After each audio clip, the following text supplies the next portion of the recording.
يا اهلا بيكم في قناة سوبر سما وحلقة جديدة من لعبة جنشن امباكت ومهمات الاركون. معانا النهاردة مهمة جزيرة سوميرو اللي هي اول حاجة في سوميرو. through mists of smoke and forests فعلا دارك. المهم اول مارك معانا هنا تبقى تحت الكوبري الصغنن ده. هنروح نقابل اركون الدندرو.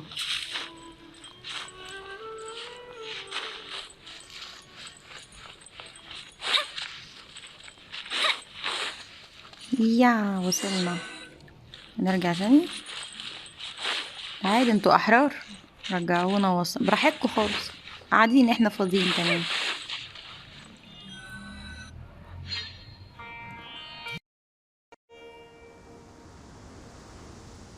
Now that we made it to Sumeru, our next objective should be to head to Sumeru City and find a way to meet with Lesser Lord Kusanali. And speaking of Lesser Lord Kusanali, even though we haven't heard too much about her, she doesn't seem to be the same deity who abducted your brother. But even so, people call Sumeru the Nation of Wisdom, you know. If we can get a chance to meet the God of Wisdom, maybe she can give us some useful information. But, Paimon doesn't know the way to Sumeru City. Maybe we can climb up to that spot with the statue of the Seven on it. That'll give us a way better view of things.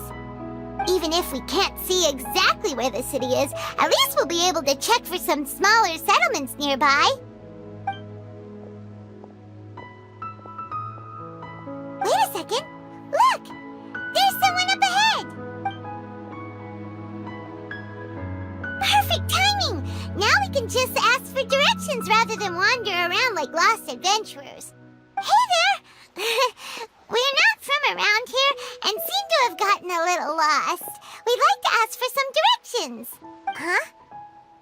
Did they not hear Paimon? Hey! You over there! Could you give us some directions? Huh?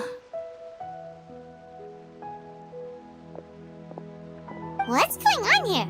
There's no way she could have missed that. Wait! Could she be ignoring us? How dare she? Well, even so, she might be heading someplace where we could find other people to ask. Let's keep our distance and follow her. When we get the chance, we'll just ask someone else for directions.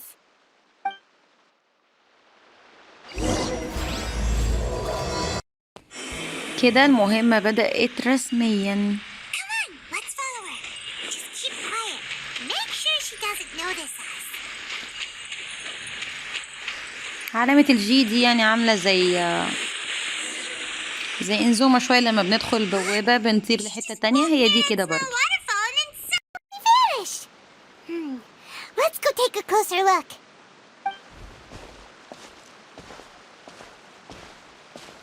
Paimon thought this cave would lead to a village or something, but it looks like that's not the case. Look, she's sitting over there. Wait, she couldn't possibly be living here, could she? What should we do now? Do we try asking her for directions again? Alright then. It's not like we have anyone else we can ask. Even if she's not very friendly, we just need her to point us in the right direction. That's all. Oh. What a lovely smell. It's coming from that sensor over there. This is definitely not your typical place to call home, but at least it smells nice. Maybe living here wouldn't be too bad after all.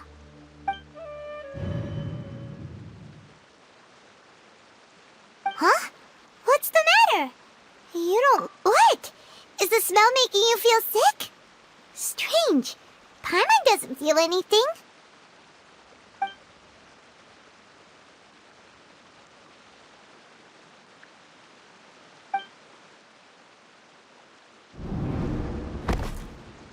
What's happening?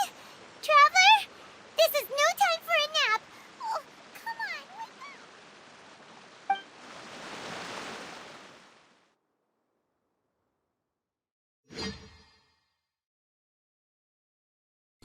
هي لما وصلت المكان دوت قدام اللي هي شخصية الدندرو دي، اغمى عليها على طول، فهي كده مغمى عليها. هنشوف بقى تصحى على ايه.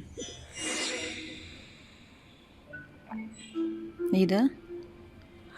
اوكي، صحيت لقيت نفسها في المكان ده كده، او ده حلم، يعني مش متأكدة، اي ثينك انه حلم، او لقيت نفسها في المكان ده.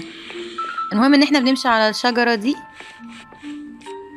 بالمنظر اللي انتوا شفتوه ده لغاية ما بنوصل قدامها كده.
Are you sure it's not serious? The Traveler's been out for a long time now. Yes, you can relax. Believe me, Master is extremely knowledgeable. If he says that she's going to be alright, then there's absolutely nothing to worry about. Oh, are you awake now? Oh, thank goodness! Traveler, you're finally awake! Well, we're at... Good question. Where are we? Paimon was in such a panic when you passed out that she even forgot to ask what place this is. This is Gandharvaville. It was originally built by scholars from Sumeru as a place to rest in the rainforest. Now it's mainly used by the forest rangers as a base of operations. My name is Kale. I'm a trainee forest ranger. My master and I found you passed out during our patrol, so we brought you here. Oh, no things are necessary. I didn't do anything really. By the way, how are you feeling now? Any discomfort? Oh, that's Master's herbal medicine you're tasting. He gave you some while you were unconscious. Before I forget, Master mentioned you should take more medicine once you wake up.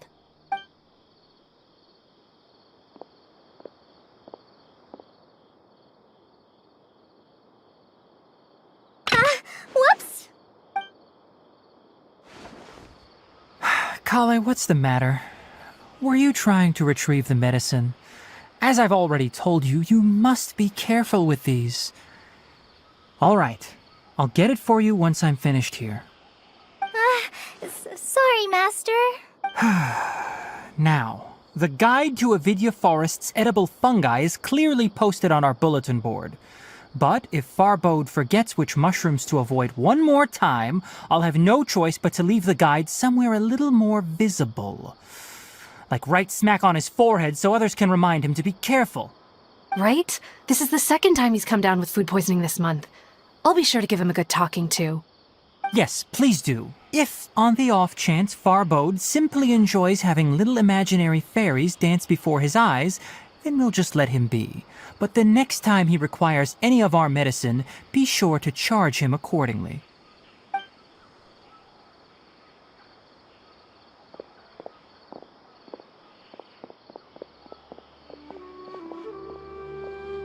So, how are you doing? Feeling better? Oh, this is my master, Forest Watcher Tainari. He is chief officer over all the rangers here in Gandharvaville. I already informed Paimon about the reason you fell unconscious earlier. But now that you're awake, let me explain it for you as well. It is common practice for Sumeru scholars of certain darshans to dedicate themselves to training and meditation in isolated areas, particularly the nearby forests. While meditating, they use a certain incense known as spirit borneol to help calm their minds as they enter a state of deep rumination. In hopes of asking directions, you two followed a scholar named Hypatia into her cave. The incense you smelled inside was the spirit borneol I just mentioned. That incense typically has no effect on most people, but for a very select few, it can have profound effects on one's cognition, as you experienced firsthand. Does that make sense? Very good. Now, answer me this. Did you feel anything after passing out? Say, any out-of-body experiences? Or did you see anything while unconscious?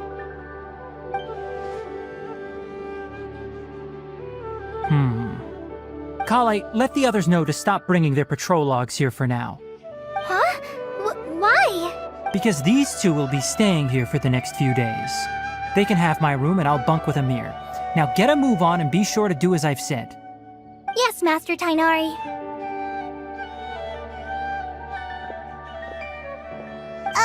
Wait, hold on a second. Can you tell us what's going on? Sure, let me fill you in. I originally planned to send you on your way once you finished your medicine. However, it appears now that you should stay a while longer in Gandharvaville for further observation while you recuperate. Further observation?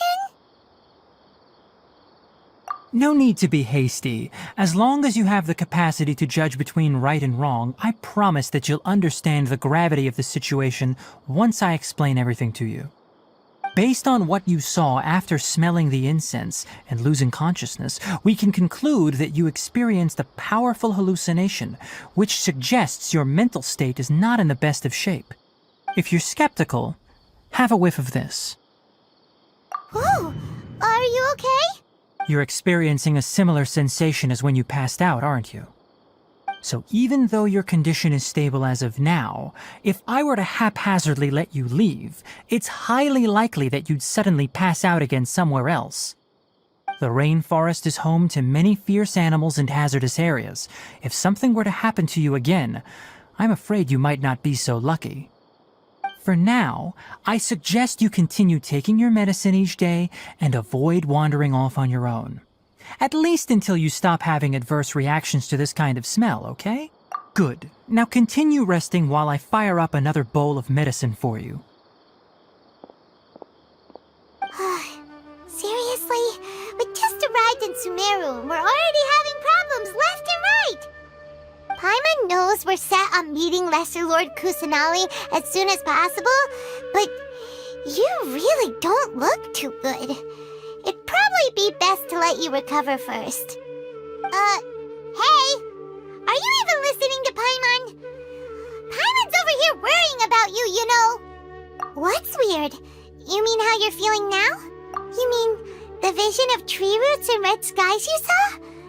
But if those weren't hallucinations, what could they be?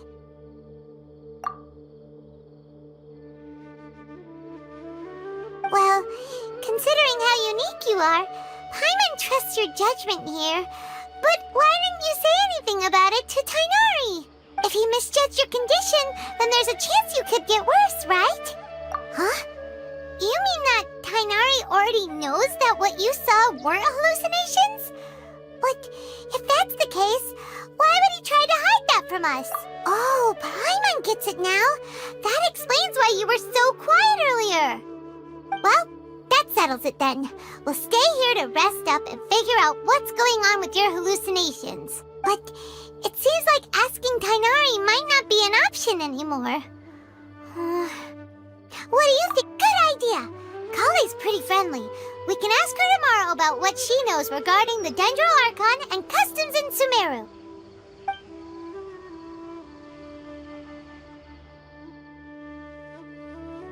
Rise and shine! كده احنا المفروض ان احنا نمنا وصحينا، فهنروح بقى الماركة الجديدة بعد ما صحينا.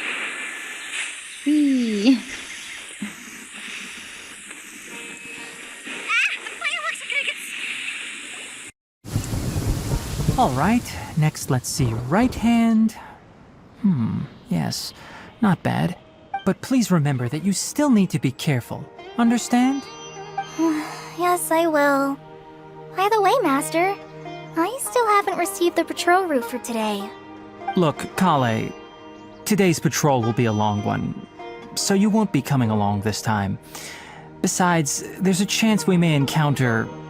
well, you understand. But I have a vision too! Am I useless to everyone now? Don't talk like that, Kale. This is not something you need to be worrying about right now. Ah, there you are. Feeling any better? Yeah, since we'll be staying here for now, we thought we might as well try lending a hand around here. Seems you're not the type to sit back and take it easy for a while, huh? In that case, perhaps Kale could take you two for a patrol south of Gandharvaville for the day. And if you're feeling up to it, you can be responsible for cleaning the Statue of the Seven. Tighnari, we're ready to head out. Roger, I'll be right there. All right, we'll be heading into the forest now. I'll leave any further details to Kale. Yes, you can count on me.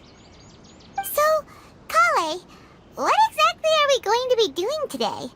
Tighnari mentioned cleaning the statue just now, but, that doesn't really sound like the job for a ranger. Well, a forest ranger's responsibilities can be pretty diverse. They handle a variety of tasks, like checking the condition of outlying roads, maintaining forest facilities, ensuring fire prevention standards are met, and providing assistance to travelers and locals. As for Master, well, he has to handle more dangerous areas of the rainforest. Today we can perform routine checks on the pathway lamps as we make our way to the Statue of the Seven. Paimon, traveler, this way! You can leave the task of checking the lamps to me. In the meantime, you two can keep an eye out for anything unusual.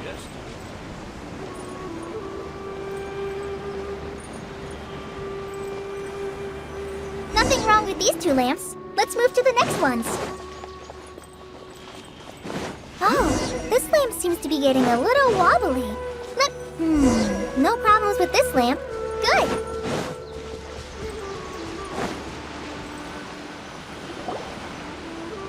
The Statue of the Seven is up on top of that large rock formation. You must have seen it when you came down this road before.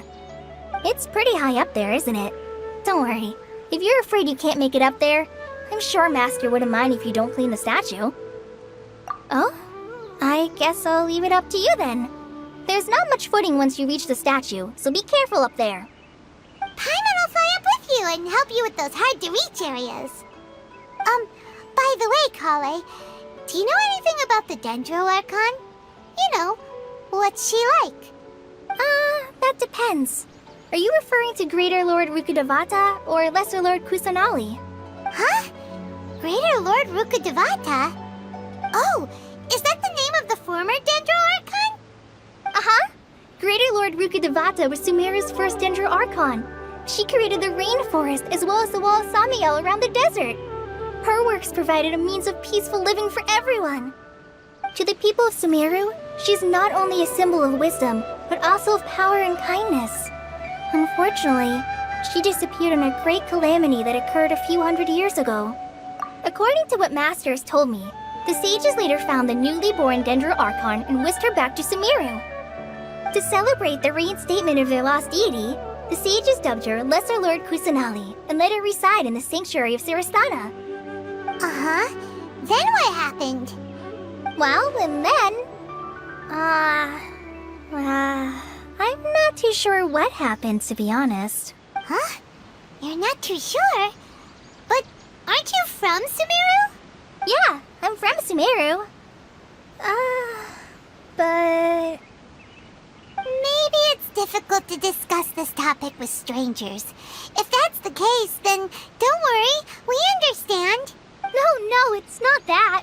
I'm not trying to hide something from you. Besides, I don't consider you two strangers. Anyway, you two know Amber, right? Wait, Amber? You mean... Yes, that's her. I once lived in Mondstadt for a while, and she helped me a lot during that time. You could even say that she helped me become a new person. There's no one like Amber. She lives life to the fullest while always adhering to her strong sense of justice. She's ready to answer the call for action at any moment. but is also very understanding of others. She's like the spark that lights the fire in everyone's heart around her. If you ask me, she's a prime example of a true outrider. She's the first person anyone coming to Mondstadt will meet. You can't help but be enthralled by her charm and enthusiasm, causing you to fall in love with the lands of Mondstadt and...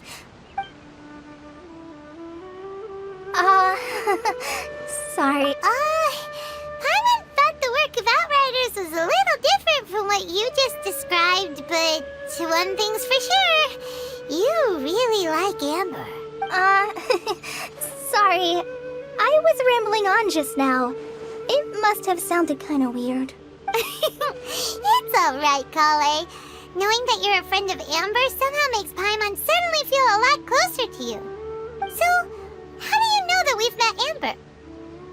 Well, after I returned to Sumeru, Amber and I have stayed in touch by writing each other letters. In one letter, she mentioned that Mondstadt was attacked by a fearsome dragon, but the city was saved by a mysterious blonde traveler and their floating companion. I knew you two were the ones she mentioned in the letter the moment I saw you. But, considering everything you've been through that day, I thought it'd be inappropriate to bring it up. So that's how you knew. Yep, so please know that you two have my complete trust, really. I wish I could tell you more about the Dendroarchon, but I have been away from Sumeru for some time, and I haven't read any books. Sorry. That's alright. You've already helped us a lot. We had never even heard of Greater Lord Rukkhadevata or the Sanctuary of Surasthana until you mentioned them. Oh, I'm happy that was helpful. There is one thing I want to ask, though. Why do you two want to know about the Dendroarchon?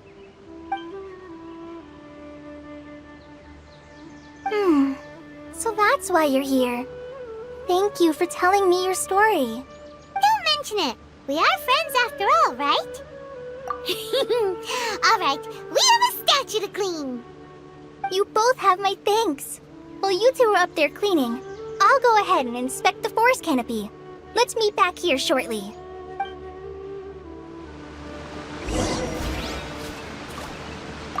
I'm not a very good climber, so I'll just let you handle the statue. I'll go check the facilities up ahead. By the way, once we're done with our work here, would you like to chat some more?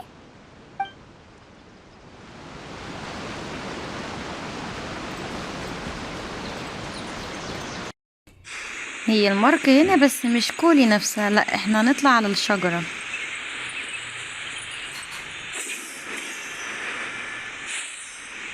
ايه توقفني فوق الوردة يا عم انت.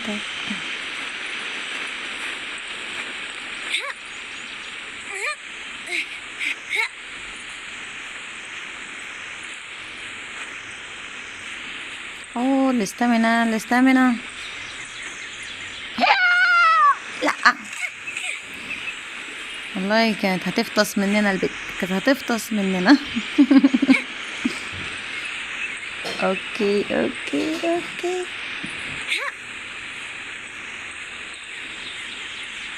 خلينا نطلع بأدب بقى عشان ما ناخدش وقت اطول. يلا بت فوق تاني. ييني. That Paimon looks at it, the deity that's carved on the statue is kinda small.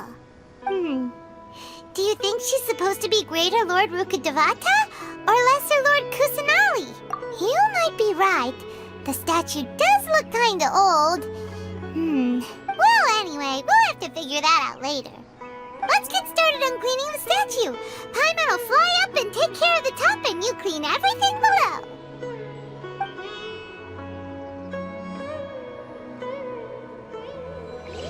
Nice work! That's one clean statue.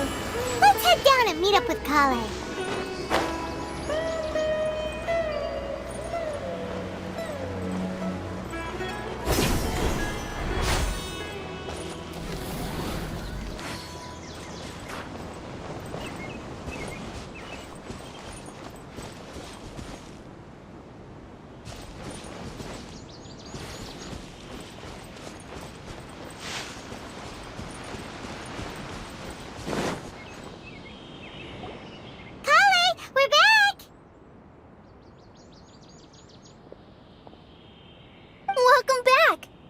be tired after all that climbing.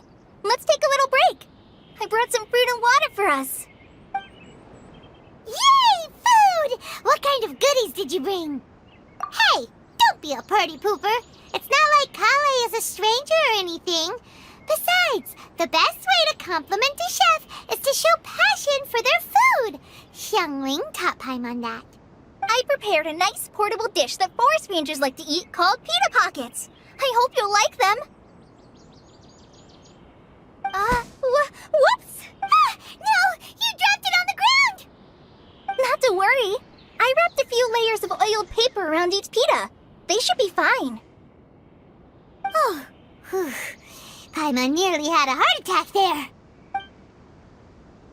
باي ممكن هيجيلها سكتة قلبية في الموضوع ده. You're quite the cook, Kale. Thank goodness you wrapped them in paper. Paimon wouldn't have been able to sleep at night knowing something so tasty had been wasted. You really know how to compliment the chef, Paimon. Since you liked it so much, I'll be sure to give you a copy of the recipe sometime. I'll even include all my personal cooking pointers, so you'll be making your own pita pockets in no time. Yay! Thanks, Kale. It's hard to believe someone as diligent as you could have clumsy moments too. Oh, I guess it happens from time to time. So, Kale, don't you think that Tainari's a little too strict with you?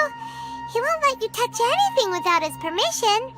Paimon knocks stuff over all the time flying around the Traveler, but she's never said anything. Everyone has their clumsy moments.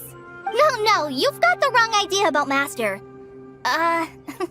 Sure, he may seem a bit harsh at first, but with some time, you'll see that he's actually very kind-hearted. I've heard the veteran rangers say that Master is from some ancient and mysterious race that is known for their cunning wit and reclusive nature.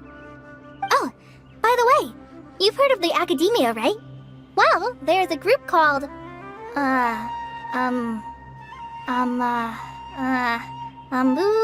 something?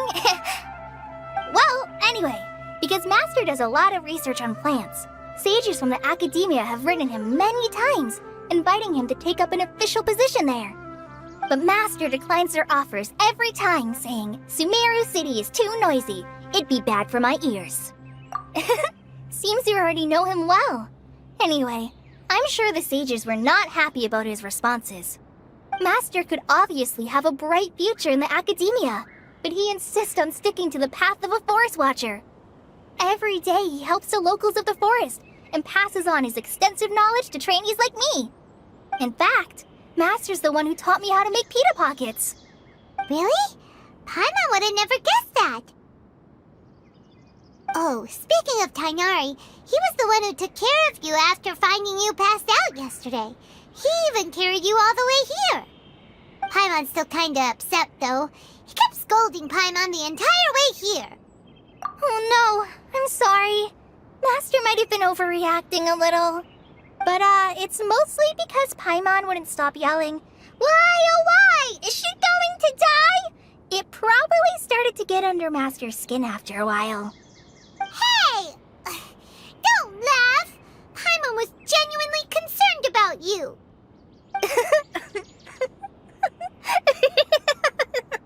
Hey! Now even Kale's starting to laugh. Ugh, that's it! Paimon won't forget this! It's time for some Paimonial wrath! No! Don't touch me!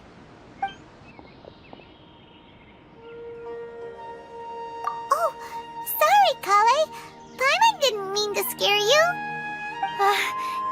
No, I just... I didn't mean that. Kale, are you okay? What's the matter? No, I'm fine. I'm sorry. I must have startled you both reacting like that. Oh, well, it's getting late now. Let's hurry back to Gandharville. I think Master and the others should be back by now, too.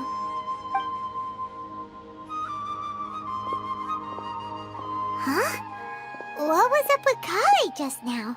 And why is she in such a hurry all of a sudden? Look, she's practically running back.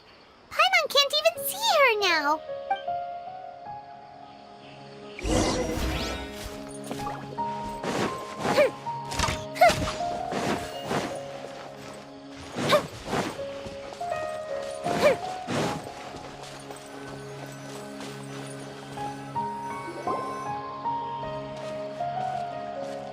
Ah, Traveler. You've returned. Yep, we're back. Have you seen Kale by any chance? Oh, Kale? Yes. I saw her go into her room just a moment ago. Oh, okay. Guess we'll just have to wait and talk to her tomorrow then.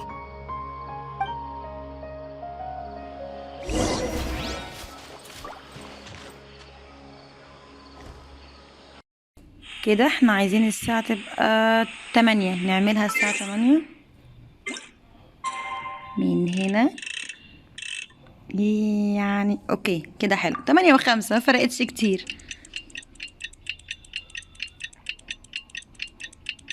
8 الصبح. نايس. Paimon was thinking all night about what happened with Kale, and still can't figure out what the problem might be. Maybe she's in a better mood now. Let's go check on her.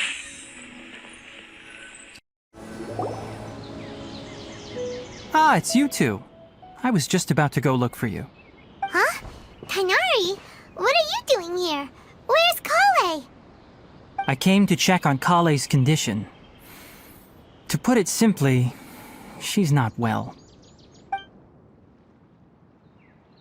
You mean she's sick? How could she be... Oh, wait a minute. Could it be because of what Paimon did yesterday? No need to worry. Something as small as you could never harm her. The sickness is something that Kale has been dealing with for some time. Kale has been more excited than usual since you two arrived. A little too much so, to be honest. She hasn't remembered to take care of herself. I suppose it's understandable, though. She hasn't been around anyone she considered a friend for some time now. It must have been refreshing for her to have you two here. So, Tainari, what's really wrong with Kale?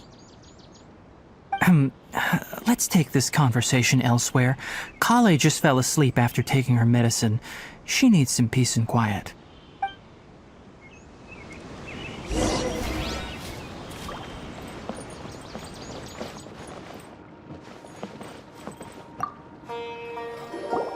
Shh! Kale's asleep. Let's come back once she's feeling better.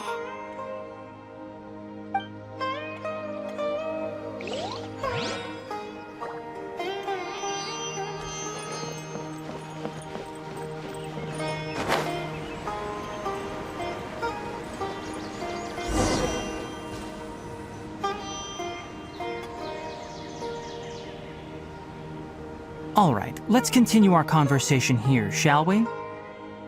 To be honest, I hadn't realized that you're that honorary knight from Mondstadt until Kale told me just now. I've also heard all about your deeds in Liyue and Inazuma. So, just to clarify, what I'm about to tell you about Kale is not because of who you are or your past feats. Instead, I am going to tell you because, well, because Kale asked me to. And honestly speaking, I was against Kale revealing her past to you. But she insisted, saying you two treated her with sincerity and as a friend. So now she wishes to reciprocate the gesture. So, Tainari, what exactly is wrong with Kale? You said this is something she's been dealing with for some time. Just how serious is it? Right. Ever since she was a child, she's been afflicted with a disease called Elazar.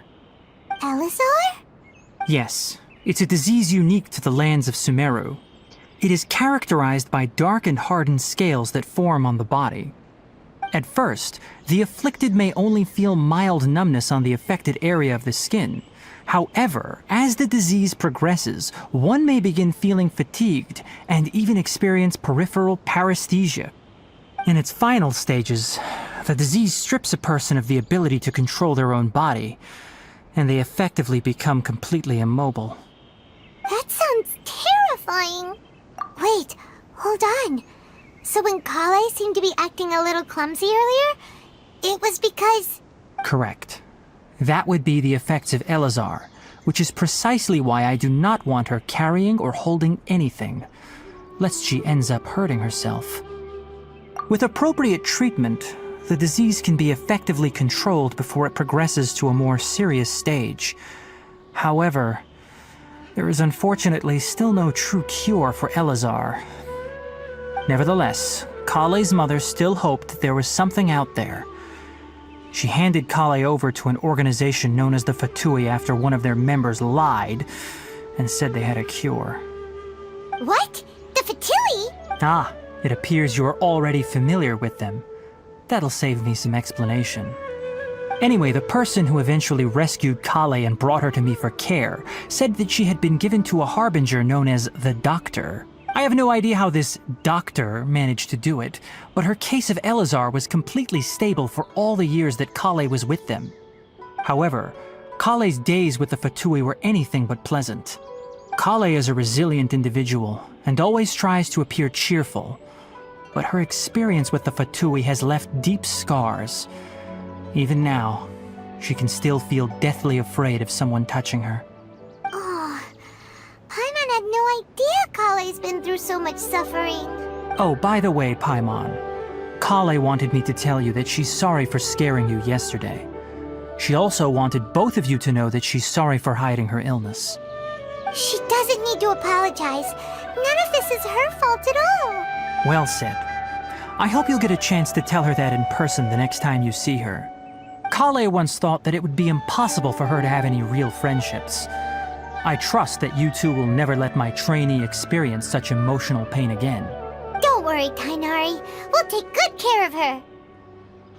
Well, it's not too serious at this point. She overexerted herself the last couple of days, which is what led to her breakdown this time.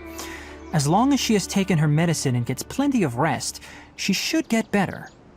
Though, I must admit that Kale's condition was much more stable when she first arrived here in Gandharvaville. She was interested in the work of the forest rangers the moment she saw us. I could see that she was serious about learning, so I felt compelled to ask her to join us. Her stamina has gotten much worse recently. Though a moderate amount of physical exercise is always necessary, I'm afraid the long-distance patrols are a little too much for her now. All right. Now that I've told you about Kale's past, I think I'll head into the rainforest to find some ingredients needed for her medicine. I'll see you two later. Yeah, we'd like to do something to help Kale too. All right, but I must warn you two. The rainforest is a dangerous place, especially for someone who's still recovering like the Traveler. You must follow closely and listen to every instruction. No problemo. Let's go then. We'll be looking for a plant known as Nilotpala lotus. It's often used to help those afflicted with Elazar recover their energy. Hey, Tainari? Where exactly are we going to find this plant? Nilotpala lotuses can be found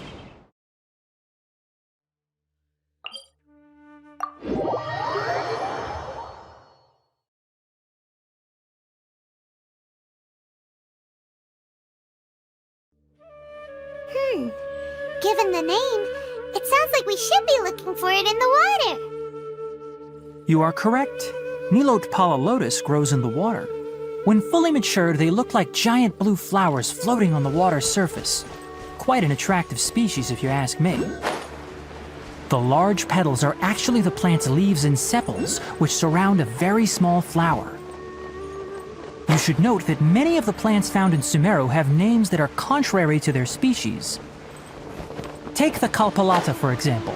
The plant is not a lotus at all, but rather a vine. There should be Nilotpala lotuses growing somewhere in this area. Let's split up and begin searching. If you could manage to gather 4 of them, that would be sufficient. We'll rendezvous here once you've gathered the needed amount.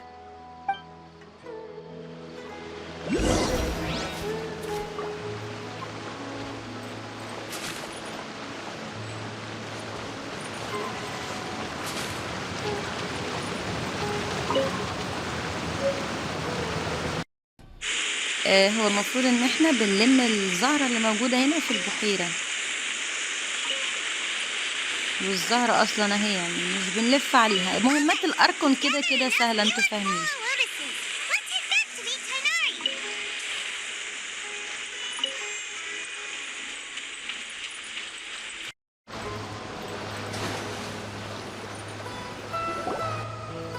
Hey, Tainari! We found the lotuses you requested. Let me take a look. good, very good. These are all excellent quality. I'm quite glad you two came along. Your exploration experience helped save me a lot of time here. It seems we even have enough time to stock up on some other things I need. Hey, Tainari! Oh, Tainari, someone's calling your name. They're dressed like a forest ranger. Ah yes, that's Amir and the others. But didn't they just set off not too long ago? What are they doing back so early? Let's go find out what's going on.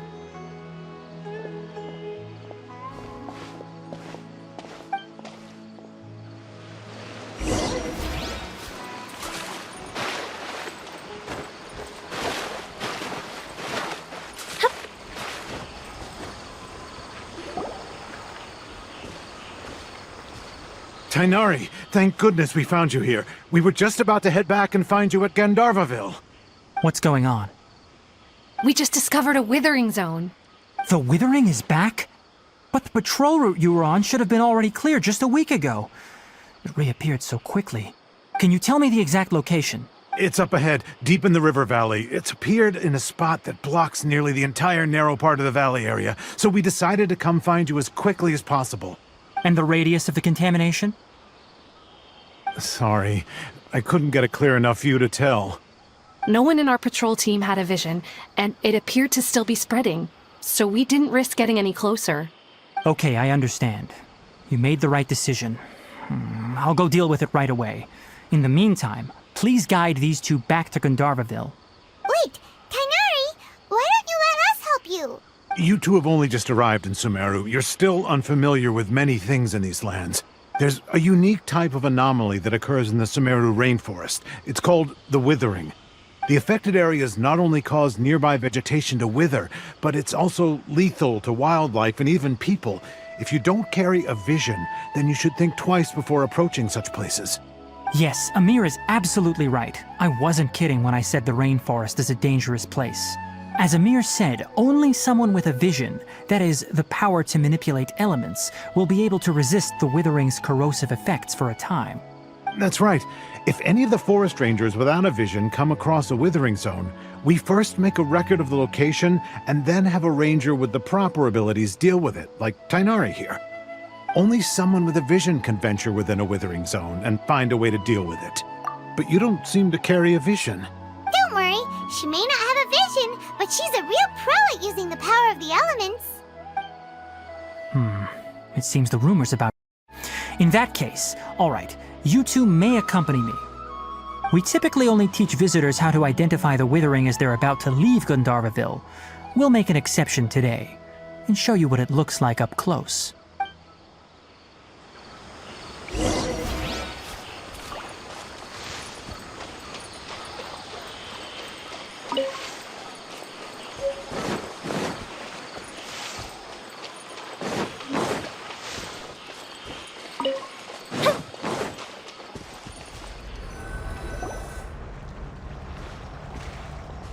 Stop. Don't move any further. Look there in the distance. Huh? Where? Oh, look! Those plants have withered! That whole area is kinda gloomy. Even the... Oh, Paimon doesn't like the look of this. That is the Withering. All right, Traveler. We're going to have to enter that Withering zone. Once inside, we'll need to look for what we call tumors of the Withering. If we eliminate those, then the area will be saved. Thank you. But I must warn you, don't push yourself. This is your first time handling this sort of thing, after all. Even with elemental powers, once you step inside the Withering Zone, you may experience extreme discomfort. If at any point it becomes too much, return outside the zone and take a breather. It could become a matter of life and death. You ready then? Let's go.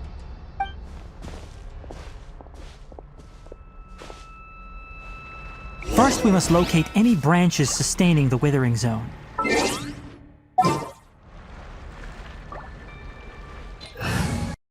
شوفوا، علشان نعمل الخطوة دي في المهمة لازم نجيب كولي نفسها، وكولي كده كده يعني مجانية، فاس اوكي، هي كده كده مجانية من فلور 4، فهتلاقوها معاكم.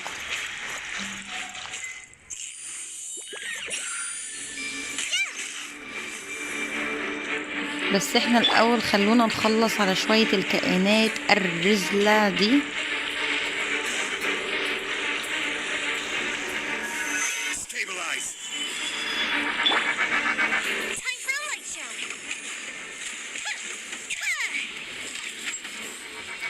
قربي يا حاجة عشان انتي بتضربي اصلا في المية كده. في تاني، في واحد اهو، هما 2 خلاص.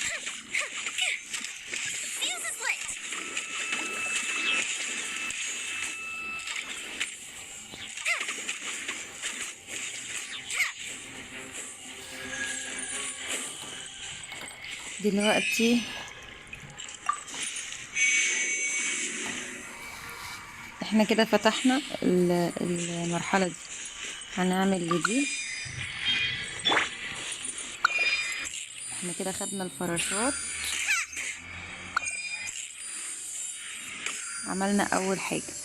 بعد كده هنعمل دي.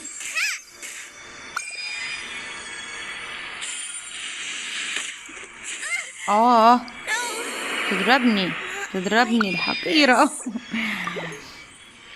يعني ما علينا. المهم التالتة فين؟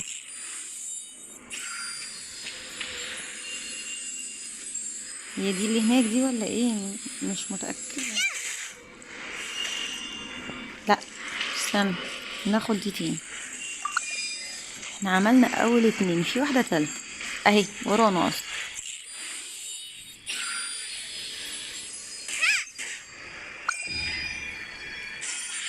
بس بقى يا جدعان.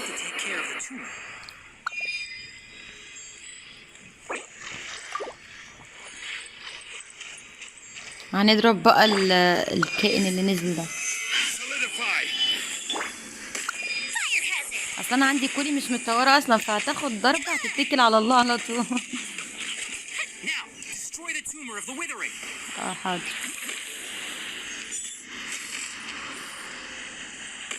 destroy.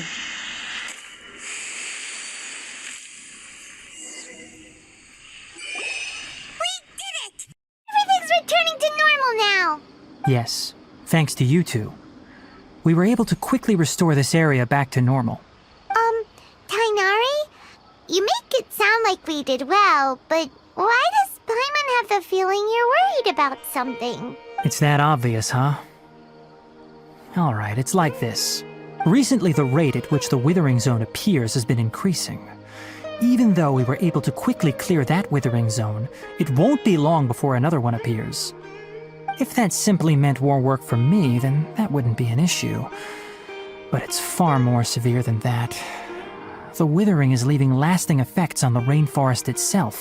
For instance, even though we cleared out the Withering Zone, many of the plants that were affected will not recover. This presents a crisis for the ecosystem itself. Many plants in the rainforest are already in decline, directly impacting the wildlife that depends on those plants.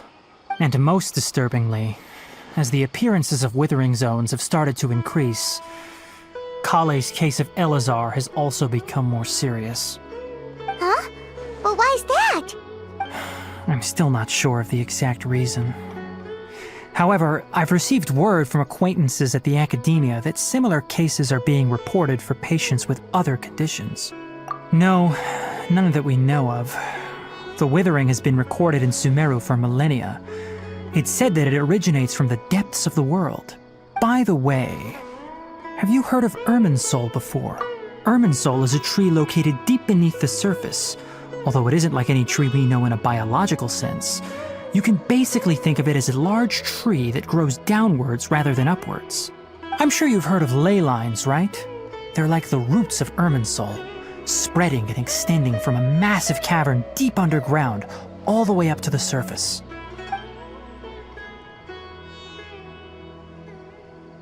Ley lines continually absorb the memories of this world, which are then funneled into Irminsul, allowing it to collect knowledge and wisdom from ancient times to present day.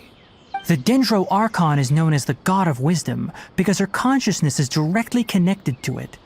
It is also said that the Dendro Archon's power is a manifestation of Irminsul. And as for the Withering, Its emergence is related to a disease that's affecting it. That's right. My ancestors learned of this from Greater Lord Rukkhadevata's familiars a long time ago. But even those mysterious creatures did not know of a cure for Irminsul. I'm afraid we rangers will be battling the withering zones here for a long time until a cure is found. Alright, that's enough on this topic for the time being. Now that we've taken care of things here, it's time for us to head back to Gandharvaville.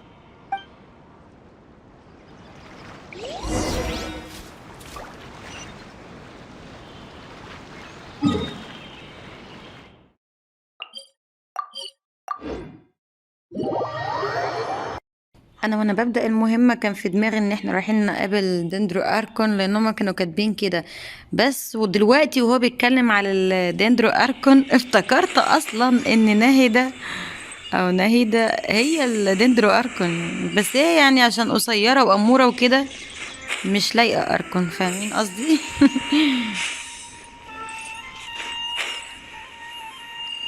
لا مش عايزة، هنا اقرب لي اصلا.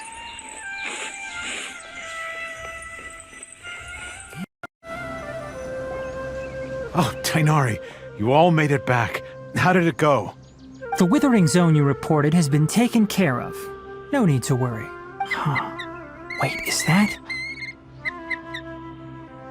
Oh no, Hypatia!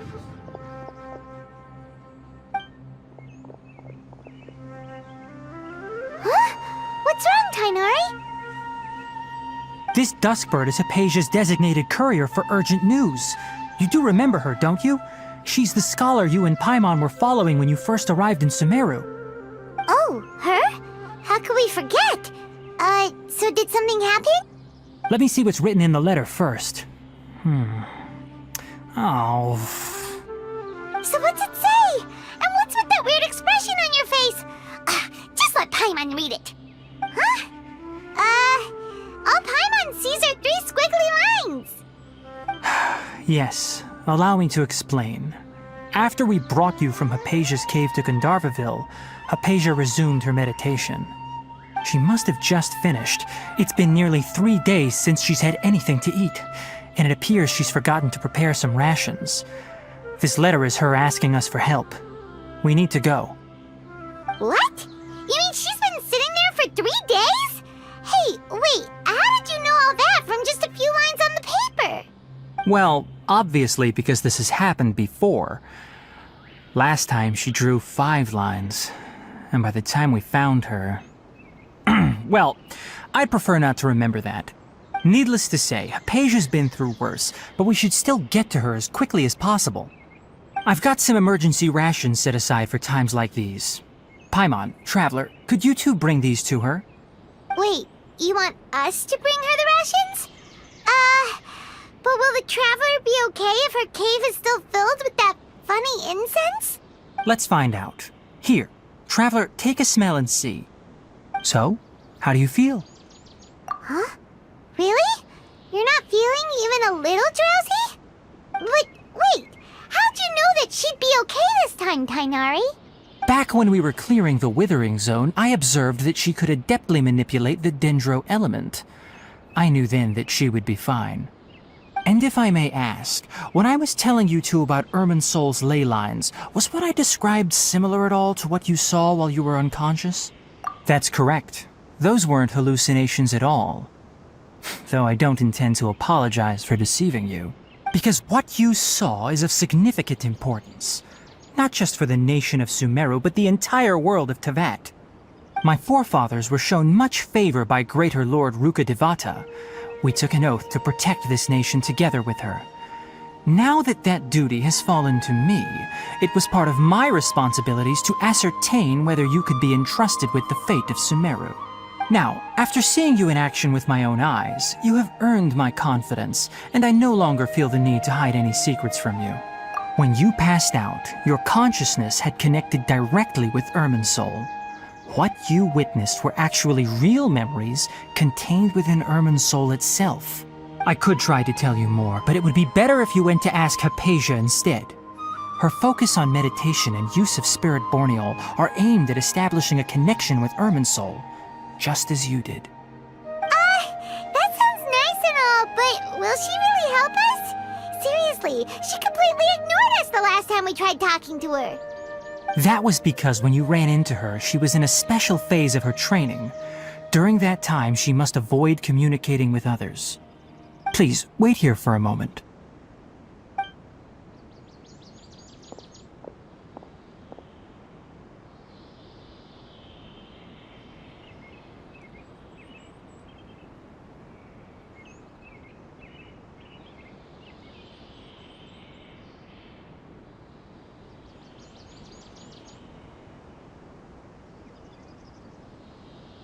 Here, take these. It's a meal I packed for Hypatia, as well as some other ingredients. I'm sure it'll come in handy. Also, here's a letter that I would like you to give to her. Just show it to her and she'll answer any questions you may have. No. I should be the one thanking you. You've both been a great help these last few days.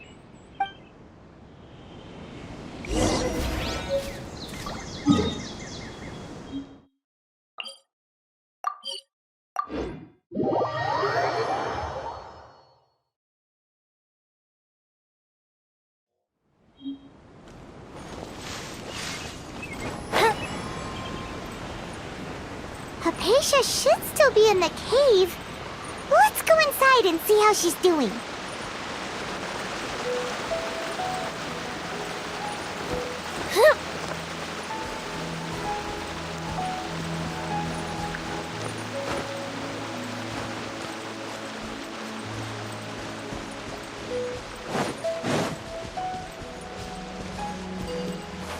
Up and away.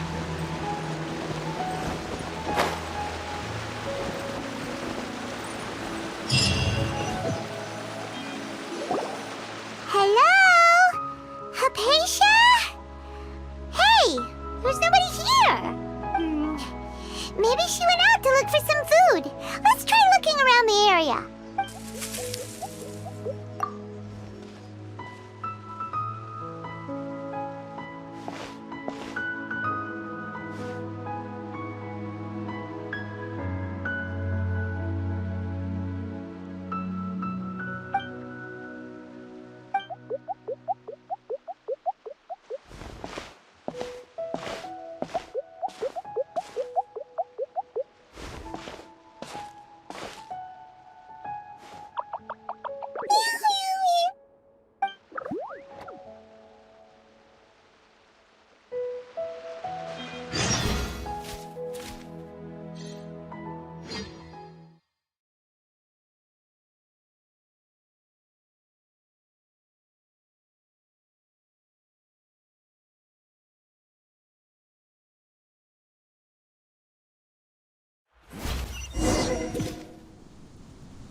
There you are!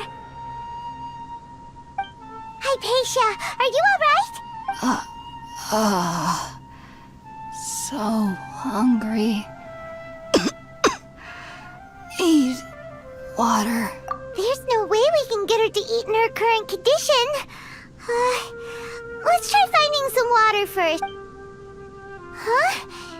Wait, why does it look super foggy outside all of a sudden? Anyway, let's go look around.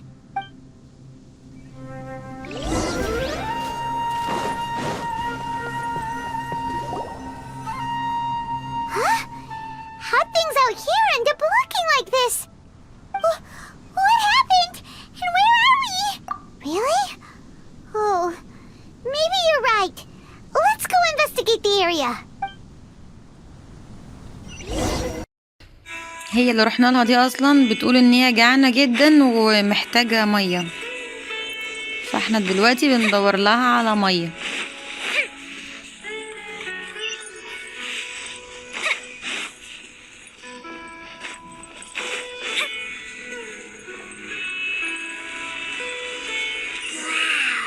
This place is huge! I knew there's something off about that cave. Let's think of a way to get over there and have a closer look. Who knows? Maybe we'll find a leader أيوة. sometime. طب مبدئيا خلينا نخلص على دول.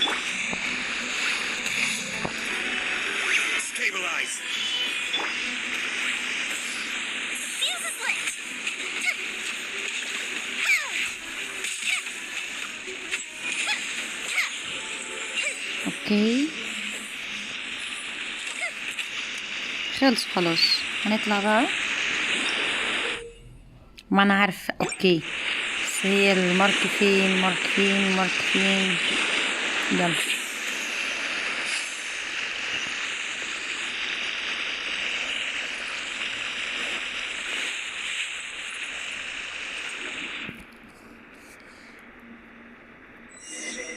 دخلنا اصلا عالم تاني او حاجه زي كده،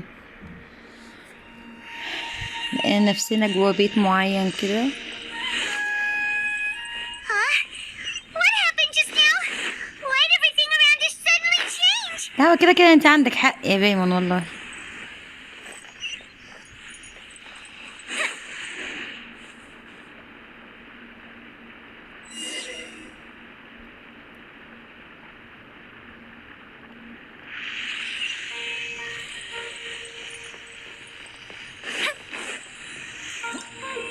ماشي.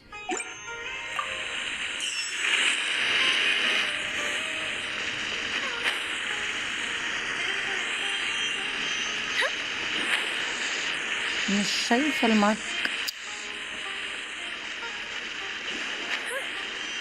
ازاي بقى يعني؟ ازاي؟ ايه اللي هيطلعنا بعد ما ننط على دي؟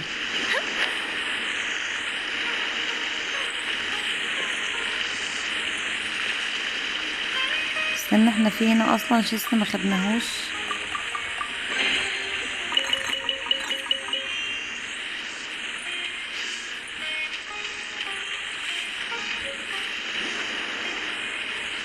ايه ده؟ في ايه؟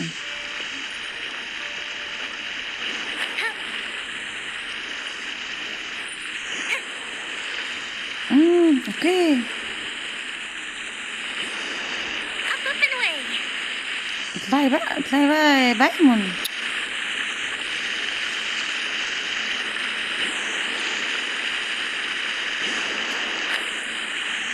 مفيش فايدة. ما هو مفيش اقرب حتى. هنحاول.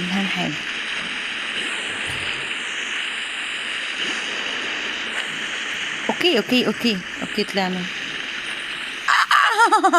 بقر، احنا بقر. هنقرب كده شوية وننط. بس امسكي. شكرا جدا يا يويمة، شكرا جدا. ايوه اوكي.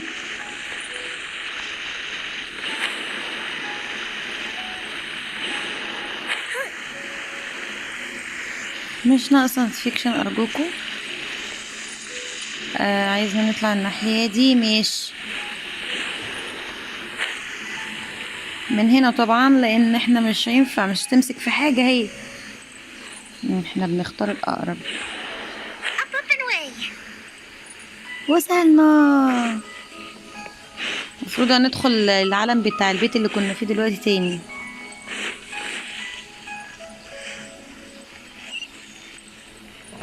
عركة الاول. ماشي.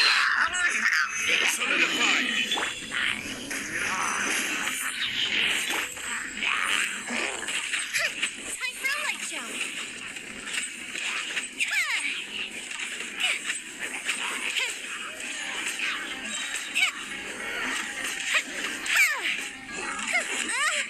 انا عايزه اقول لكم ان بايمون في الاكونت الصغنن ده متظبطه اكتر من الاكونت التاني اساسا، وبتدي الضربه بتاعتها اكتر. وهنا كمان معايا سلاح الروست، هناك مش معايا سلاح ليها.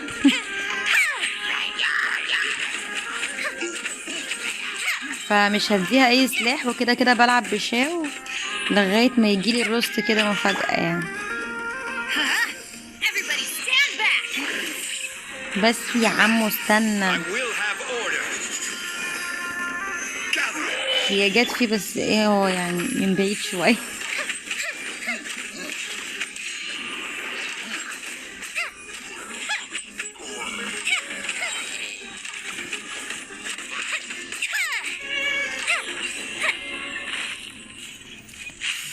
في ايه؟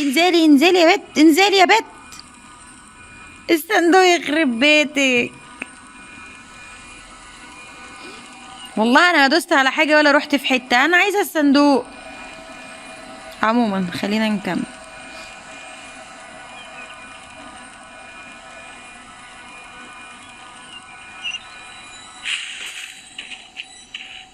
ماشي حاضر، هات.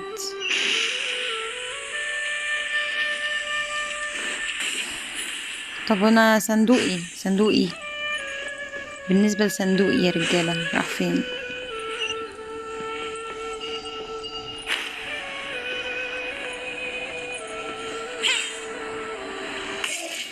خدنا التلاتة. اوكي.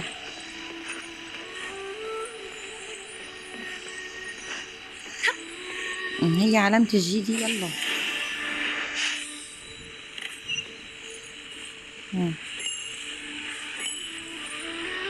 وصلنا للمكان بتاع الوردة، ال3 إضاءات. هندخل بيت تاني. ماشي.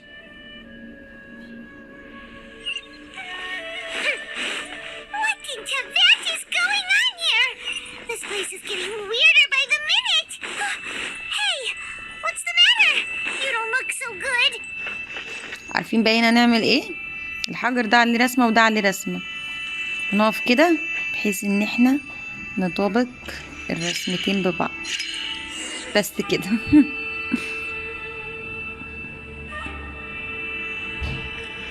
فهي طلعت صورة كده في النهاية. هنشوف بقى، هنفتح الباب ده ونشوف دنيته ايه. نطلع في الاسانسير ونصعد.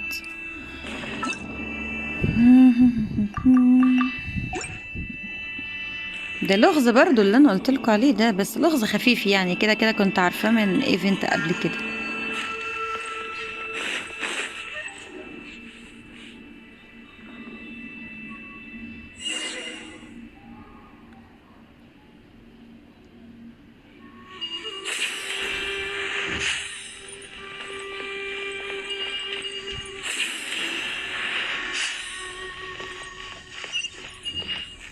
هو عايز ايه؟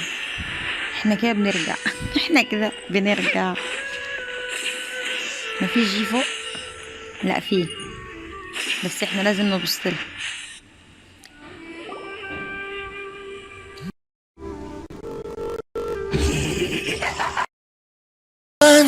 Sorry, I'm an anti-hero.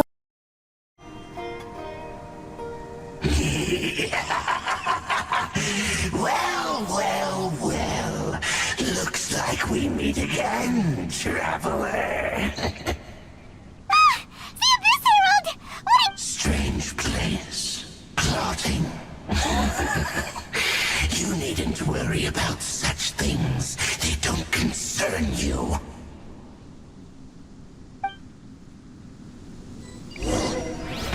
Bow before the abyss!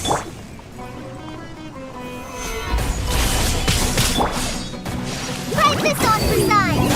Hi! Fire hazard!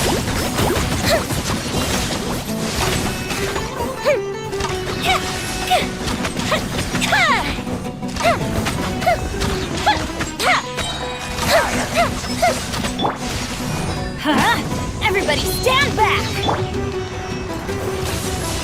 Stabilize! We'll tear it! Time for a light show!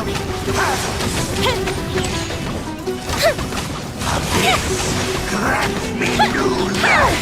The end!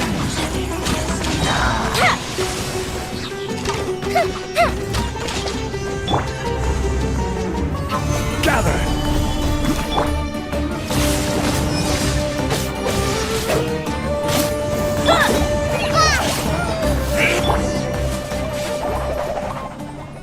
Huh? Why can't we beat this guy? Oh, Paimon doesn't get it! We've faced others like him before! What's wrong this time? Traveler, though you may have managed to avert countless crises before, your good fortune was bound to end sooner or later. It's time you realize how weak and powerless you really are. Your brother. Oh, pitiful traveler. Are you really so ignorant? Or are you just living in complete denial. His Highness has long since forsaken you. Your meager existence in his eyes is that of an annoying bug. The bonds of love and family which drive you to find your sibling are utterly gone. Your journey is meaningless. But don't you fret now. Today will be your last. Now die!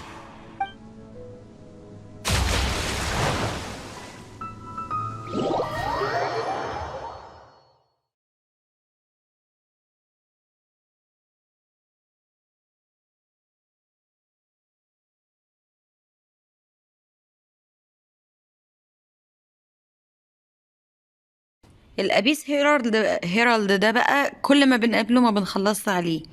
يعني كل ما بنقابله بنعدمه العافية، بنقعد نضرب فيه بس مش بيخلص، يعني مش بيموت.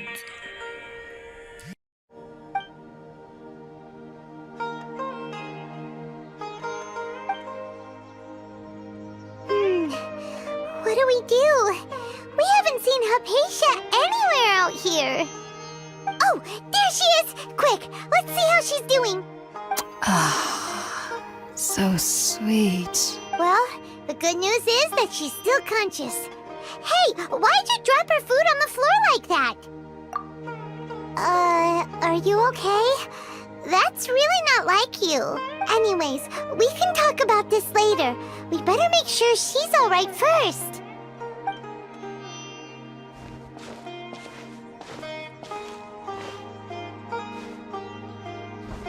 Whoa! Wait a sec. Look at all this fruit lying around her. We can...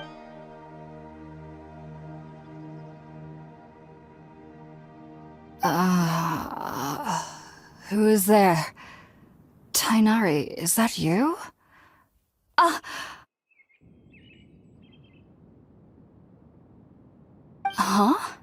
It's okay. You can relax, Hypatia. Tainari sent us here to bring you some food and water. Here, we have a letter that he asked us to give you.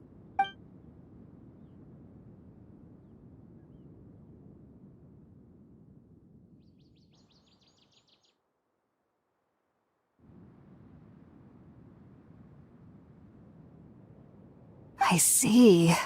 So, you're friends of Tainari. I apologize for all the trouble I've caused you. I'm grateful that you came so quickly to save me. You even brought all this fruit. Well, actually, we didn't bring the fruit. It was already here when we arrived. We were kind of wondering about that, actually. When we found you here, there was all this fruit lying around and even some juice dripping from your lips. How did you end up like this anyway? Oh, really? I seem to understand now. All the fruit was likely from my, neighbor. Must have come by and saw me like this. Your neighbor? You mean there's someone else living nearby? Oh? So you're able to see them too?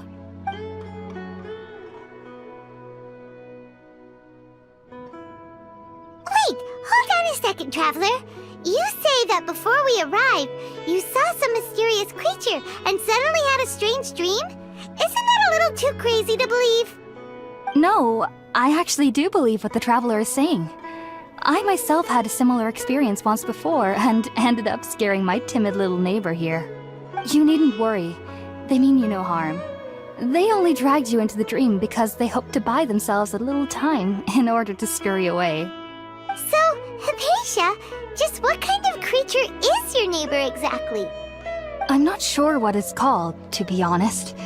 But I do know that they have some sort of deeper connection with the Dendro Archon.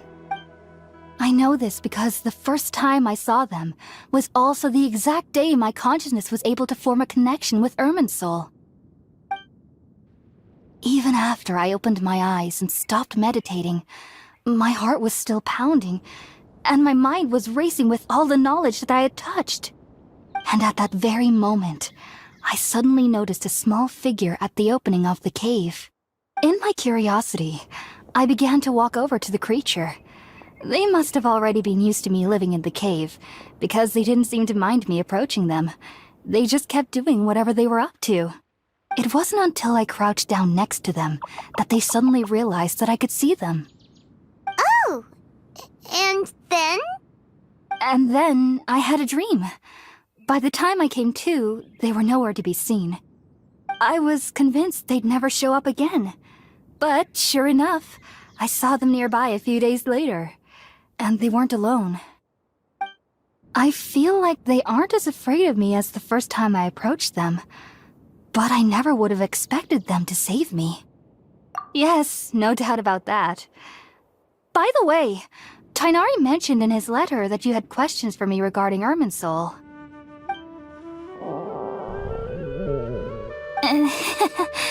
Sorry about that.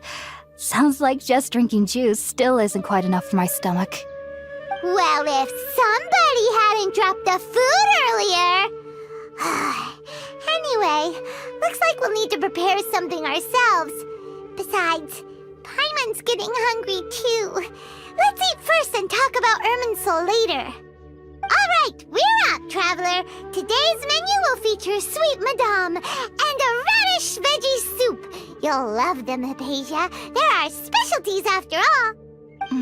Sounds good. I've never tried any dishes from other nations before. I certainly look forward to it. It's been so long since I've had a decent meal, too. To be honest, the last time had to be when Tainari came to visit.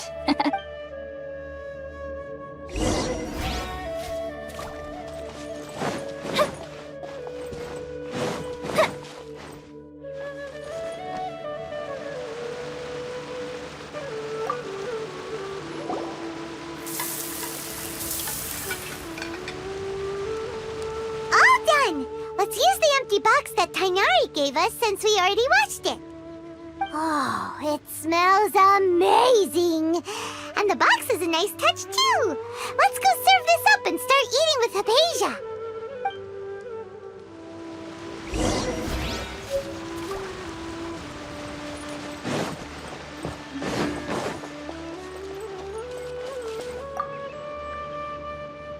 Are you already finished cooking?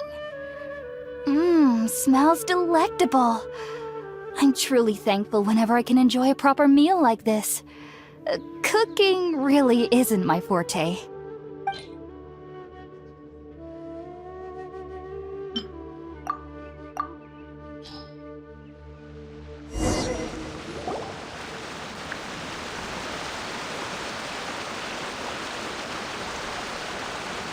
Even though everything you mentioned was in Tainari's letter, it's still hard to believe you were able to connect with Irminsul immediately after smelling Spirit-born eel for the first time. It took me nearly 3 years before I could do so. And everyone at the academia even lauded me as a genius. You should know that some researchers spent their entire lives without ever successfully connecting with Irminsul as you have. So why does this incense allow people to connect to Irminsul? The ingredients used to make Spirit-born ale primarily consist of plants created by Greater Lord Rukkhadevata. These special ingredients are conducive to heightening our senses to the Dendro Archon's power. Since the root of the Dendro Archon's power lies within Irminsul, we can occasionally tap into her powers to peer into the depths of the earth. Naturally, anyone who can establish a connection with Irminsul in their first ever attempt must be a person of great understanding. Makes sense. But Paimon's got a question. Why was she sensitive to the smell of those plants for such a long time? That was primarily due to her body's unique constitution. Stimulated by the incense, she could perceive the Dendro Archon's power and experience the sensory overload, hence the adverse reactions. Taking in any scent similar to the ingredients of Spirit-born ale would cause adverse effects.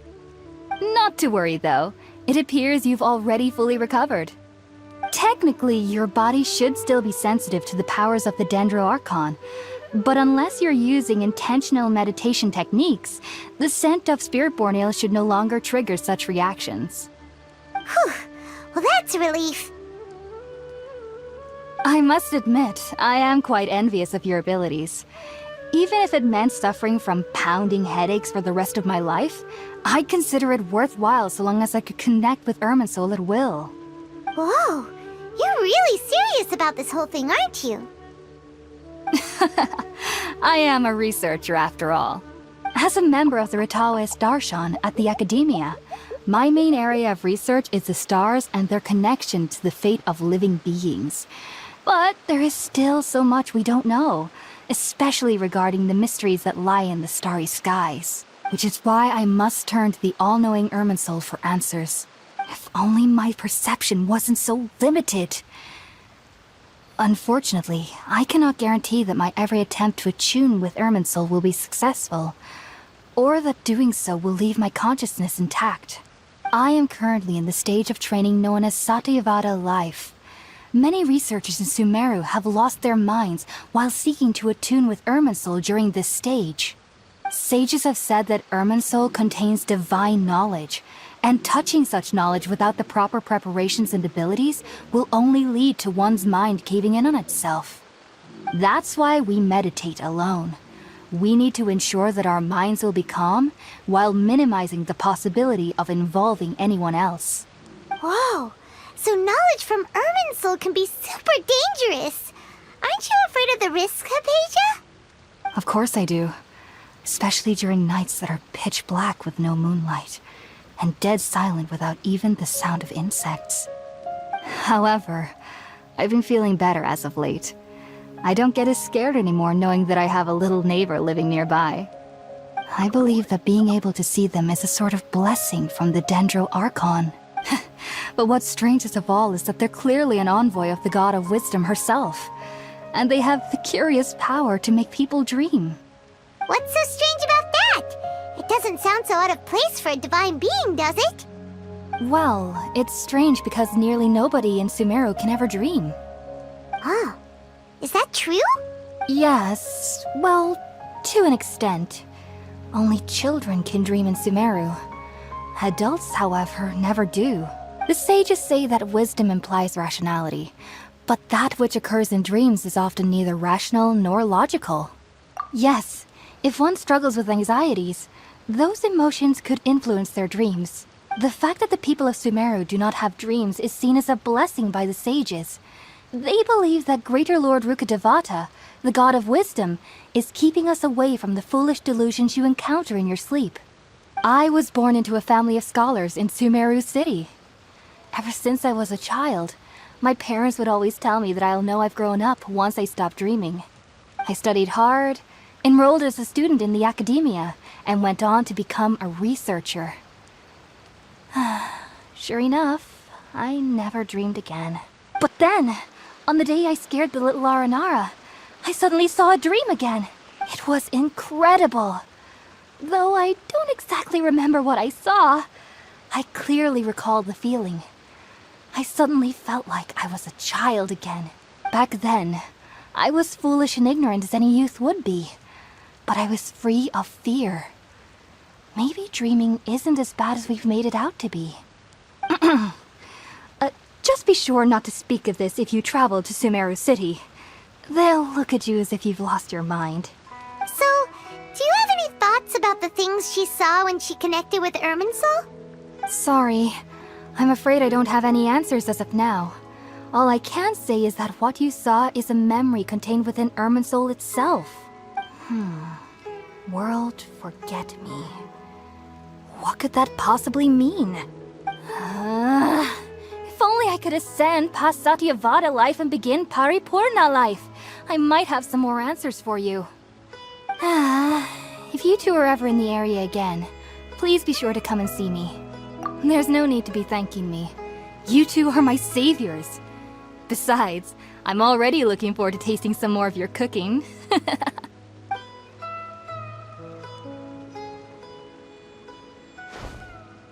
Now that we know Hypatia is alright and had the chance to ask her some questions, Paimon thinks it's about time to head back to Gandharvaville.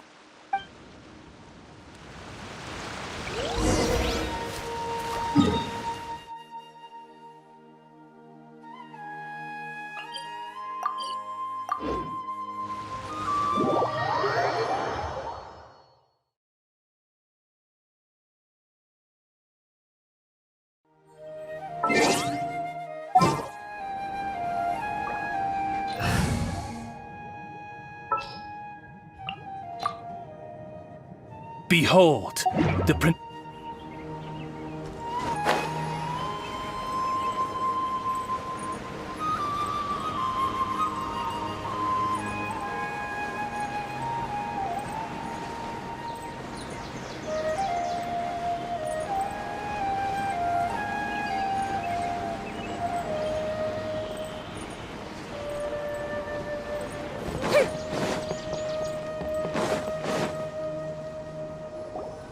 Think about it, Tainari. Refusing to join is tantamount to burying your head in the sand.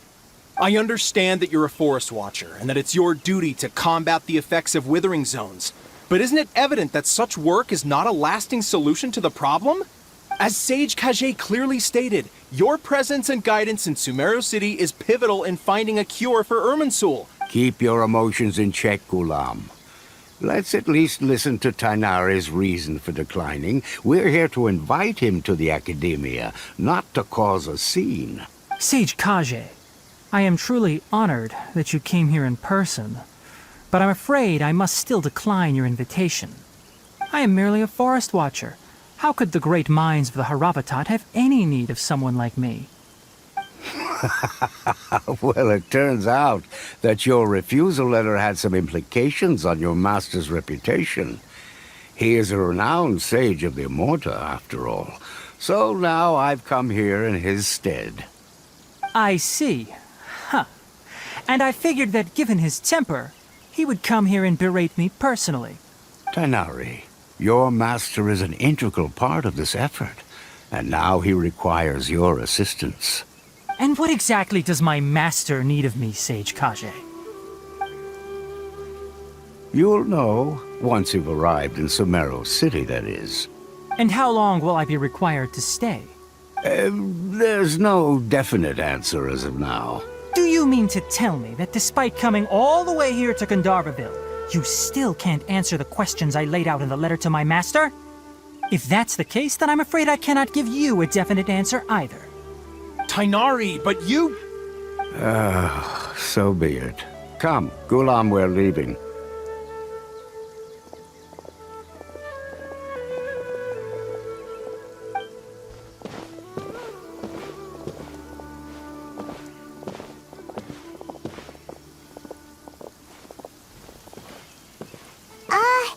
Tainari, what was that all about?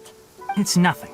Some people from the Academia wanted me to go to Sumeru City to assist them with a project, but I had to refuse on account of all my responsibilities here. But all that can wait. How did things go with Hypatia? It was quite the eventful trip, but the main thing is that she's safe and sound. She answered a bunch of questions for us, too. Very good. Now that the traveler has made a full recovery, there shouldn't be any reason for you to tarry here longer. I assume you will be heading to Sumeru City, correct? That's right! We want to meet Lesser Lord Kusanali and ask her for advice. Do you have any idea on how we can find her? Sorry, I'm afraid I don't have any advice for you there. Well, do you at least know anyone we can try asking in Sumeru City? Let me think.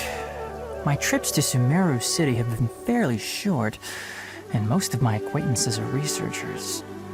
How about this? I'll write you a letter of introduction that you can give to a researcher I know.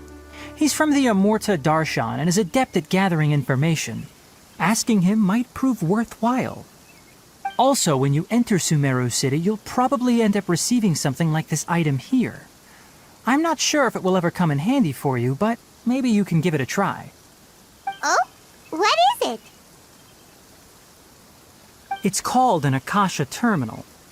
It's a tool produced by the Academia that utilizes the legacy of Greater Lord Rukadevata. Some say that this very item is the basis of Sumeru's reputation as the City of Wisdom. Needless to say, this device and its usage fall under the Academia's expertise, so I'll leave it to them to show you how to use it. Great! Next up, Sumeru City! But wait, before that, that's right! Tainari, we have something important to say to Kale before we leave. Is she doing better now? Yes, she's doing much better. After being confined to her bed all this time, I thought a little walk would do her some good. Last I saw her, she was taking the path towards the North Crossing. She knew you two would be leaving soon, so she must have wanted to see you off. Thanks, Tainari. All right, let's go! Farewell, and good luck to you both.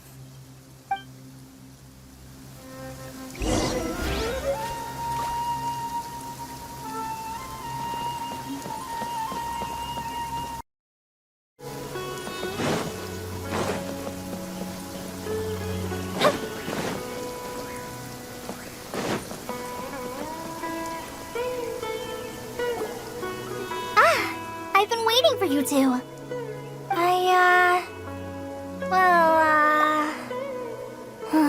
Never mind. I guess I should just wish you two a safe and successful journey.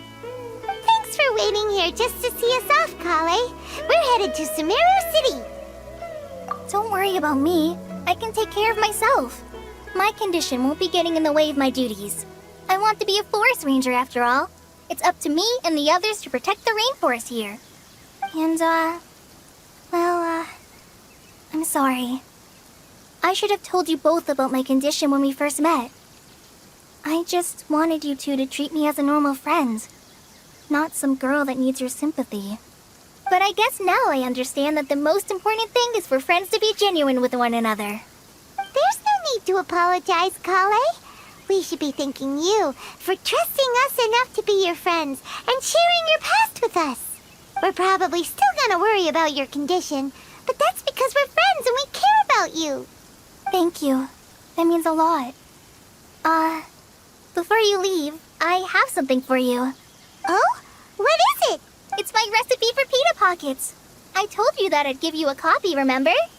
My handwriting is a little, messy, so please don't laugh. Yay! Thanks, Kale. Now we can eat those scrumptious little pitas whenever and wherever we like. I hope that whenever you eat them, you'll both remember your time here in Gandharvaville. Well then, I, trainee Forest Ranger Kale, bid you both farewell. Please visit Gandharvaville again. The Rangers will always be ready to assist you here.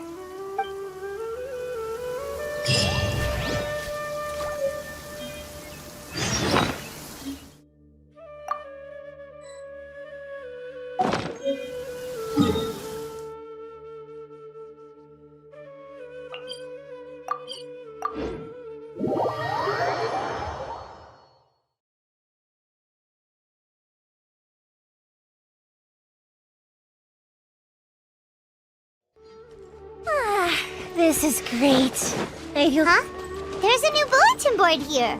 And it has pictures of fungi on it.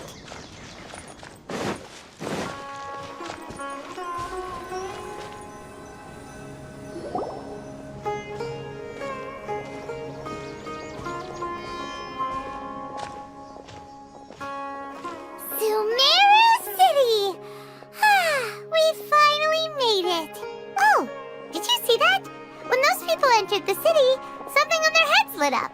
One moment, please, you two. It appears this is your first time visiting Sumeru City. Oh, yeah, that's right. But how did you know that? Because there's currently no information on either of you in the Akasha. But no need to worry, that won't prevent you from entering the city. In fact, the Academia conveniently provides each traveler to Sumeru City with a device.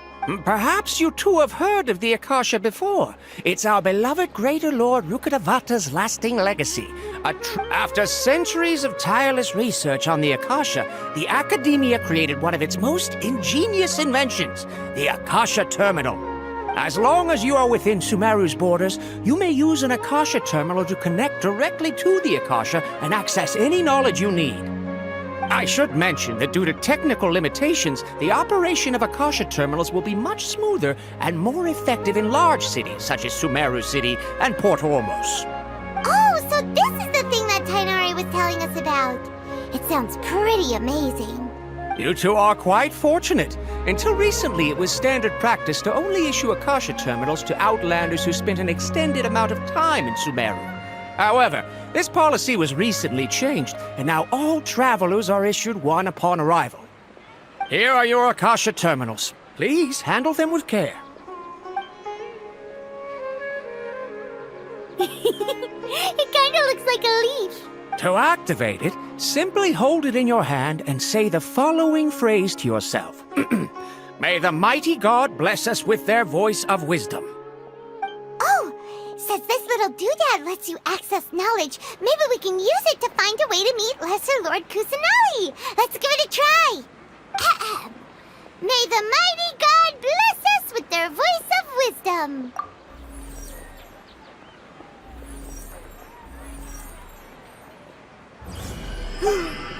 Whoa! Just now, something clicked, and Paimon suddenly knew how to use this thing. It seems all we need to do is concentrate on what we want to know, and bam! You get it. Oh, that'll come in real handy. Exactly. That is the power of the Akasha. And with that, let me officially welcome you both to Sumeru City. May the wisdom of the Dendro Archon always be your guide. Okay, now that we're in, we can check the Akasha about Lesser Lord Kusanali. Let Paimon try. 500 years ago, the sages found a newly born deity from within some scorched ruins. The deity now resides in the sanctuary of Suristana.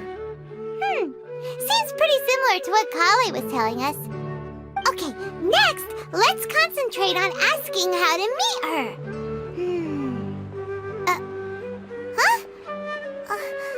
Paimon doesn't sense anything. The Akasha didn't respond to Paimon's question. Oh, come on! Ugh. Focusing on this question feels like when you have something you're trying to remember and it's on the tip of your tongue, but you just can't think of it. Ugh, Paimon's brain is exhausted. Oh, smart idea. But what are you going to ask it?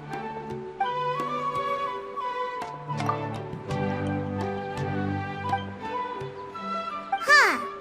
Could it be because we're Outlanders and we've only just arrived in Sumeru? You know, maybe we're not qualified to receive an answer to this sort of question or something.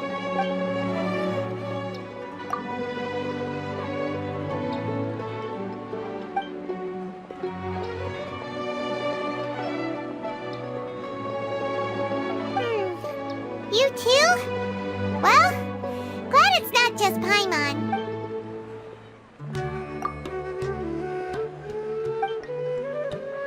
Uh-oh. Paimon's getting all teary-eyed all of a sudden. It feels like the people of Sumeru really missed their Archon. Well, seems no matter which way we try, we can't find anything that'll lead us to Lesser Lord Kusanali. Guess our only choice now is to try meeting with the researcher that Tainari recommended. He's from Sumeru and even has a position in the academia. Maybe he'll be able to access more info from the Akasha. Let's see. Tainari wrote an address on the letter's envelope. Oh, it's not far from the city's gate. Hello, are you Rohawi? Yes, that's me. Can I help you? Great! You see, Tainari sent us here and... What? Tainari? Please, there's no need to say anything, really. Sure, I admit that the article I published last month wasn't my best work, and maybe the data didn't produce the most convincing results, but... Here! This is a letter from Tainari! Oh, let me see... Oh! Ooh, what a relief. You two nearly scared the life out of me. So you two just have some questions for me? Seems even Tainari acknowledges my innate ability for procuring information. So, what is it you two would like to know? We want to meet with Lesser Lord Kusanali. Do you know a way we can do that? You mean you want to meet the Dendro Archon herself? This isn't exactly my area of expertise, but let me see what I can find in the Akasha.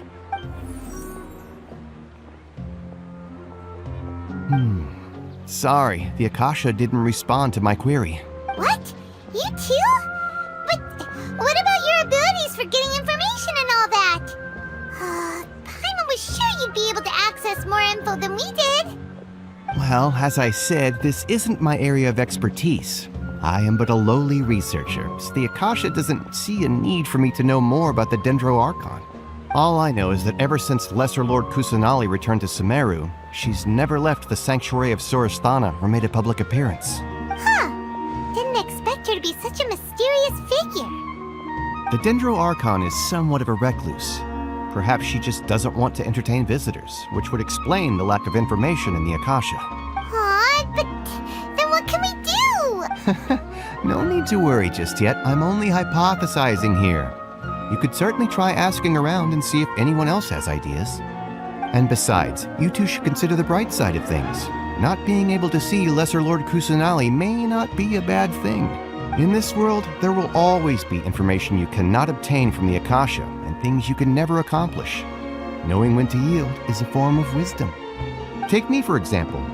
It's a miracle if my brain cells can spit out one paper every 3 years. But Tainari? That guy can publish 3 papers in just a single year. Okay. Thanks for your advice. Don't mention it. If you two ever want information about things like who's been promoted within the academia or relations between the 6 great sages, come find me. Hey, come on. This is a survival skill at the academia. Oh, Paimon's expectations were pretty low, but this is so low it's like digging holes in the dirt. So what do we do now? Even if we want to talk to someone, we don't know anybody here. Huh? Like who? Oh, you're right! Catherine! The Adventurers Guild has its own intel network. Let's hurry and find her.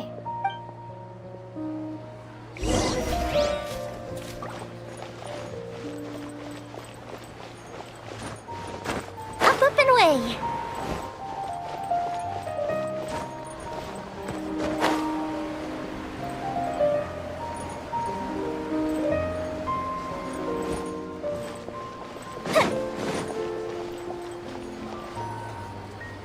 Ad Astra Abyssosk.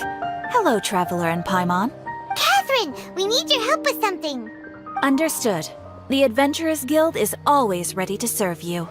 With what do you require assistance? We want to meet with Lesser Lord Kusanali. Do you know a way we can do that? You two wish to meet with Sumeru's Archon. Understood. Please wait.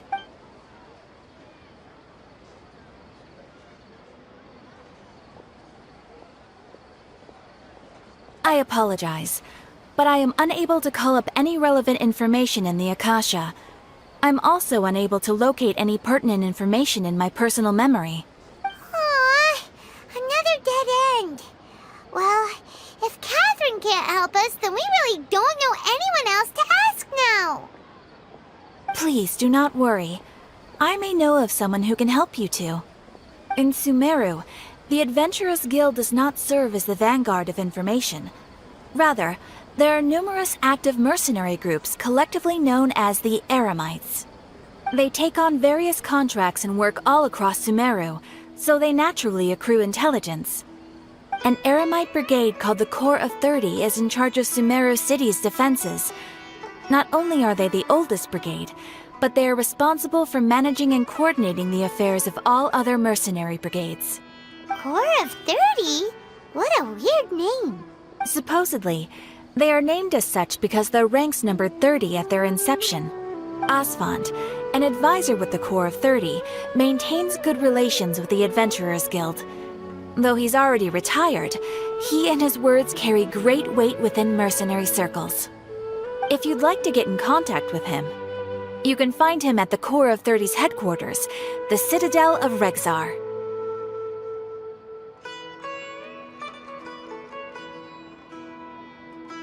You're welcome. I wish you two the best of luck. We look forward to your exploits in Sumeru. All right, off to the Citadel of Rexar we go!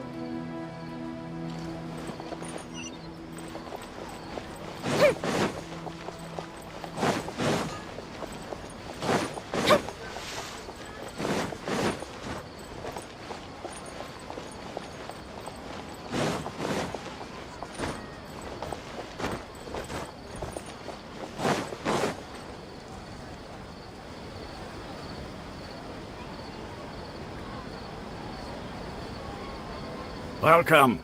The Adventurers Guild told me to expect you two.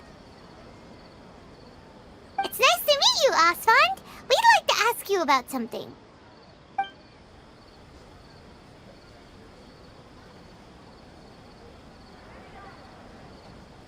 I see. So, Catherine's the one who sent you this way. Ha! It's true that the Eremites' network is vast, but even I can't help you meet the Dendro Archon. Wait, seriously? That's it? Afraid so. The Eremites aren't terribly religious, so we don't know much about divinities.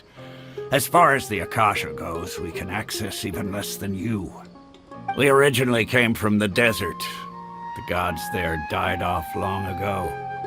Since those days, we've used our own two hands to carve out a living. We don't beg gods for their aid.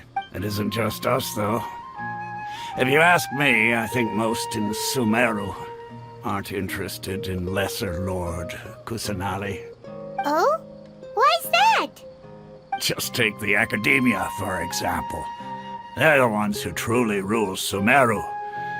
Although they believe in gods, most of them only care for the late Greater Lord Rugudevada. In their eyes, she was the one who founded Sumeru and gifted us with the Akasha. Lesser Lord Kusanali just happened to inherit her legacy. Because of the Academia's influence, most citizens are more familiar with Greater Lord Rugudevada and hold her in greater esteem.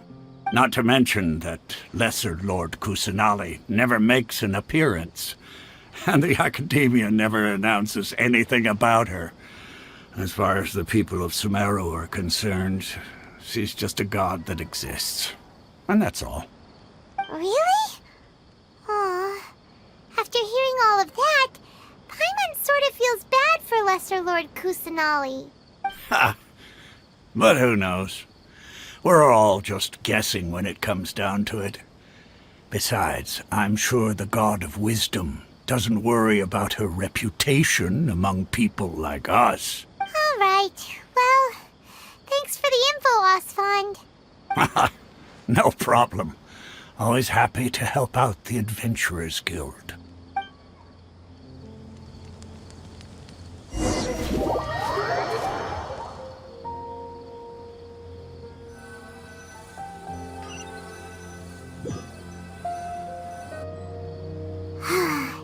Seems Osfond was right about most people's attitudes here. Not only are they not interested in the Dendro Archon, they even say stuff like, if the Akasha doesn't think I should know, then I don't need to know about it. We've been asking for information non-stop ever since we got to Sumeru. But the harder we try, the more helpless everything seems. Isn't there at least one person in this entire city who cares about Lesser Lord Kusanali? Oh, you two are interested in Lesser Lord Kusanali? Huh? Who are you? From the sound of it, you two are Outlanders who recently arrived here. You've been asking around for information on Lesser Lord Kusanali, right? Oh, I'm sorry. I forgot to introduce myself. I'm Dunyarzad, one of Lesser Lord Kusanali's faithful followers. Whoa, really? Then do you know how we can meet with her? I'm afraid I can't help you with that.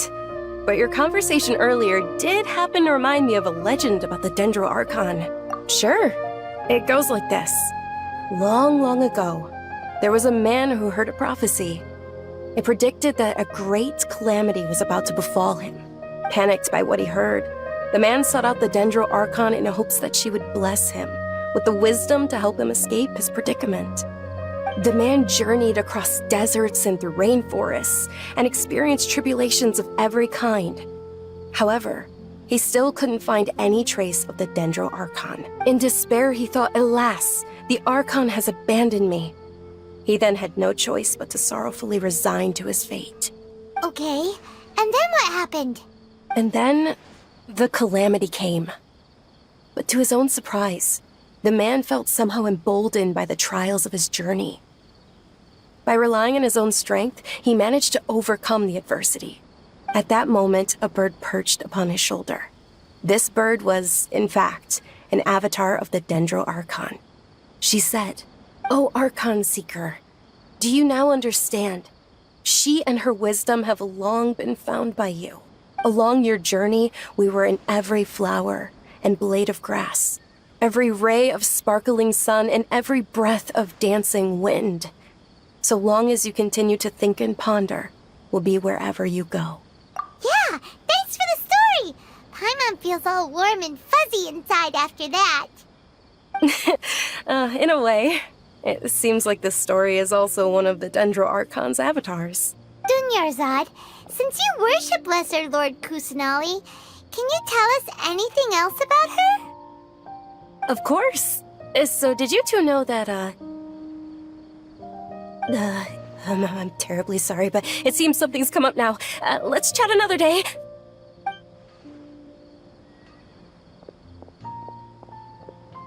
Hey, wait! What the heck just happened? It looks like they're searching for someone. Dunyarzad was acting super nervous just now. You think they're looking for her? This stinks! We finally managed to find a lead about Lesser Lord Kusanali! We can't let them get in the way now! Let's see if we can get rid of them. Then we can catch up with Dunyarzad! Hey, have you two seen a brown-haired girl wearing a purple top and a long blue dress? We're looking for her. Did she have bandages wrapped around her wrists? Yes, that's her. Did you see which direction she went? Yeah, she went that way. Quick, after her!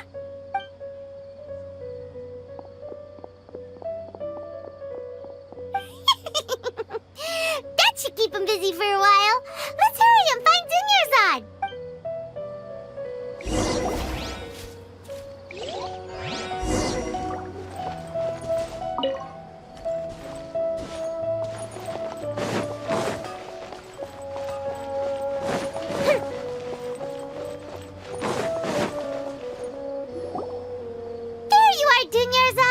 We thought you might have been long gone by now. Oh, it's you two. Oh, you startled me there. You can relax now. We threw those people looking for you off the trail. Really? Thank you so much. Unfortunately, I believe there's still more of them out there looking for me. Uh-oh, looks like there are some coming this way. Huh? More of them? Then what are we standing here for? Run! No, wait, my body isn't in the best shape. It's difficult for me to run. Okay, sounds good. There's a tavern on the other side of the port we can go to. They probably wouldn't expect me to hide in a place like that. All right, let's move out. Stay behind us. We'll keep an eye out for anyone looking for you.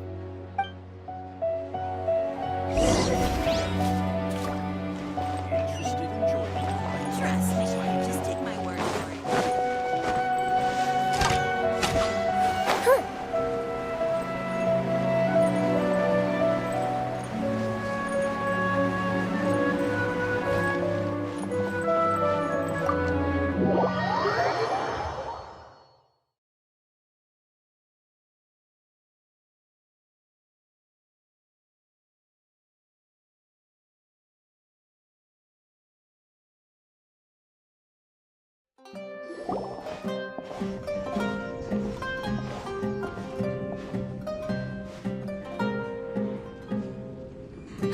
We made it. Oh, they shouldn't be able to find us now. Wait, stand down, Dia.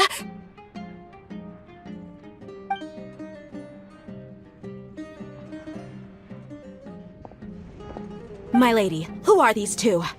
They're travelers that I met on the street just a moment ago. They happened to notice that you were all searching for me, so they helped me hide. I see. In that case, you two should scram. There's nothing here for you. Wait a sec! Who the heck are you? And why are you shooing us away? I'm Miss Dunyarzad's bodyguard, here to see that she returns home safe and sound. My lady, let's get going. You've been gone for so long that your parents are worrying themselves sick. And if I refuse to go with you? It'd be easier for the both of us if you cooperated. But if you insist on not going, then I'll have to carry you like a sack of potatoes. Hey! Dunyarzad already said she doesn't want to go back. Why are you still pushing her? Stay out of this. You don't understand the situation. Sorry, my lady. Even though I'm your bodyguard, your parents are my employers. I have to answer to them. How much? Wait, what? How much more do I have to pay you to become your employer? So you never listen to my parents ever again. Double? A triple? Give me some time and I'll get that much. My lady, this isn't about Mora. I don't know what you think of us Eremites, but let me say this. I like Mora, but I'll never go against my principles. That's why I'm here looking for you. Sure, it's an order from my employer, but my conscience was also telling me it's the right thing to do. And knowing your health, carelessly running around like this is gonna hurt ya. For the sake of those who love you, don't be stubborn. No, you're wrong. I'm aware of my limits and I know what I'm doing. Honestly, the only people being stubborn right now are my parents. And they know perfectly well that it makes no difference if I'm at home or not. They still won't accept reality. And every time I bring this up, they just change the subject. Dia, you've been living with us a long time already. This should be old news to you. Dia, I know it hasn't been easy for Mother and Father, and I'm grateful for everything they've done for me. But there's someone else in this world I'm also grateful to, because she saved me. The love I have for her is the same I have for my parents. This is my life and my last chance. So I want to do something meaningful. My lady, are you sure what you're doing now is meaningful? Yes, I'm sure. At least, it is to me. Fine, I won't ask you to return home anymore. But let me make something very clear. I'm only doing this because I respect your determination, not because I agree with you. Thank you, Dia. Sorry for being so rude just now. My nerves were acting up. And I even brought up your payment in such an offensive way. Don't worry about it, my lady. I did say that I like Mora. Besides, that's our next topic of conversation. Today's little excursion caused such a ruckus that every single bodyguard at the estate was deployed. It wouldn't be easy to hide things from your old man. Since this definitely won't be your last escapade, here's a little tip. You should at least make it look like your room and things are still in order when you leave. Also, you'll need someone to cover you for when you're out and about. So, I'll let you hire me, my lady. This way, everyone wins. As for the pay, let's say half of what your father pays me. We can settle the bill when we return to the estate. Okay, deal. Yay! Looks like they've reached an understanding.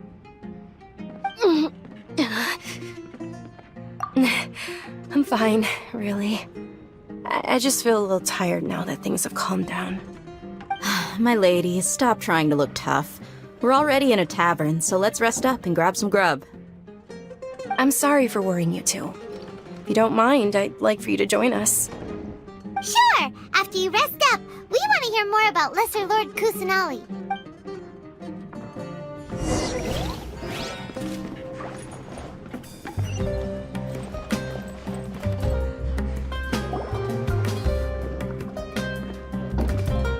Ha! Well, if it isn't Dia. Haven't seen you in nearly half a year. Word on the street is that you're a bodyguard for the Homayani family now. Ha! Don't you find that kind of work boring? Nah, you get used to it. How about a menu over here? You got it. Huh? Isn't this little Miss Homayani herself? We don't get to serve personages like you very often. We'll be sure to prepare our very best. Thank you, sir, but there's no need. I don't have a lot of Mora on me, and I really ought to save as much as I can. But please bring these two the best food you have. They're my new friends, so I want to be a good host for them. Yeah, we're already super grateful for everything you told us about Lesser Lord Kusanali. How about our charcoal-baked agelenach cakes? They're our signature snack, and they run cheap. Look, other customers over there are eating some now. They look kind of burnt and dry. Paimon will pass. Hey, come on! Paimon has personal preferences too, you know. Dunyarzad, We asked a lot of people when we first arrived, and almost nobody was interested in Lesser Lord Kusanali. So, what made you want to follow her? Well, remember when you asked me if I knew how to meet the Dendro Archon? Even though I don't know how, I think I've actually seen her before. Huh? Really? Yes, it was when I was a child. At the time, my illness had kept me bedridden for the better part of a year. I was stuck inside and couldn't make any friends, and my parents did their best to find treatments for me. But even then, the Akasha didn't have any helpful information. My younger self no longer had any hopes or dreams. One flare-up was so bad that I was in a semi-conscious state for several days. Then one night, I woke up alone in my room. I was terrified. My body was paralyzed. Even if I cried, there was no sound. At that moment, an ethereal voice spoke in my mind. Dunyarzad, don't be scared. You don't have to cry. Dunyarzad, don't be scared. You don't have to cry. Who are you?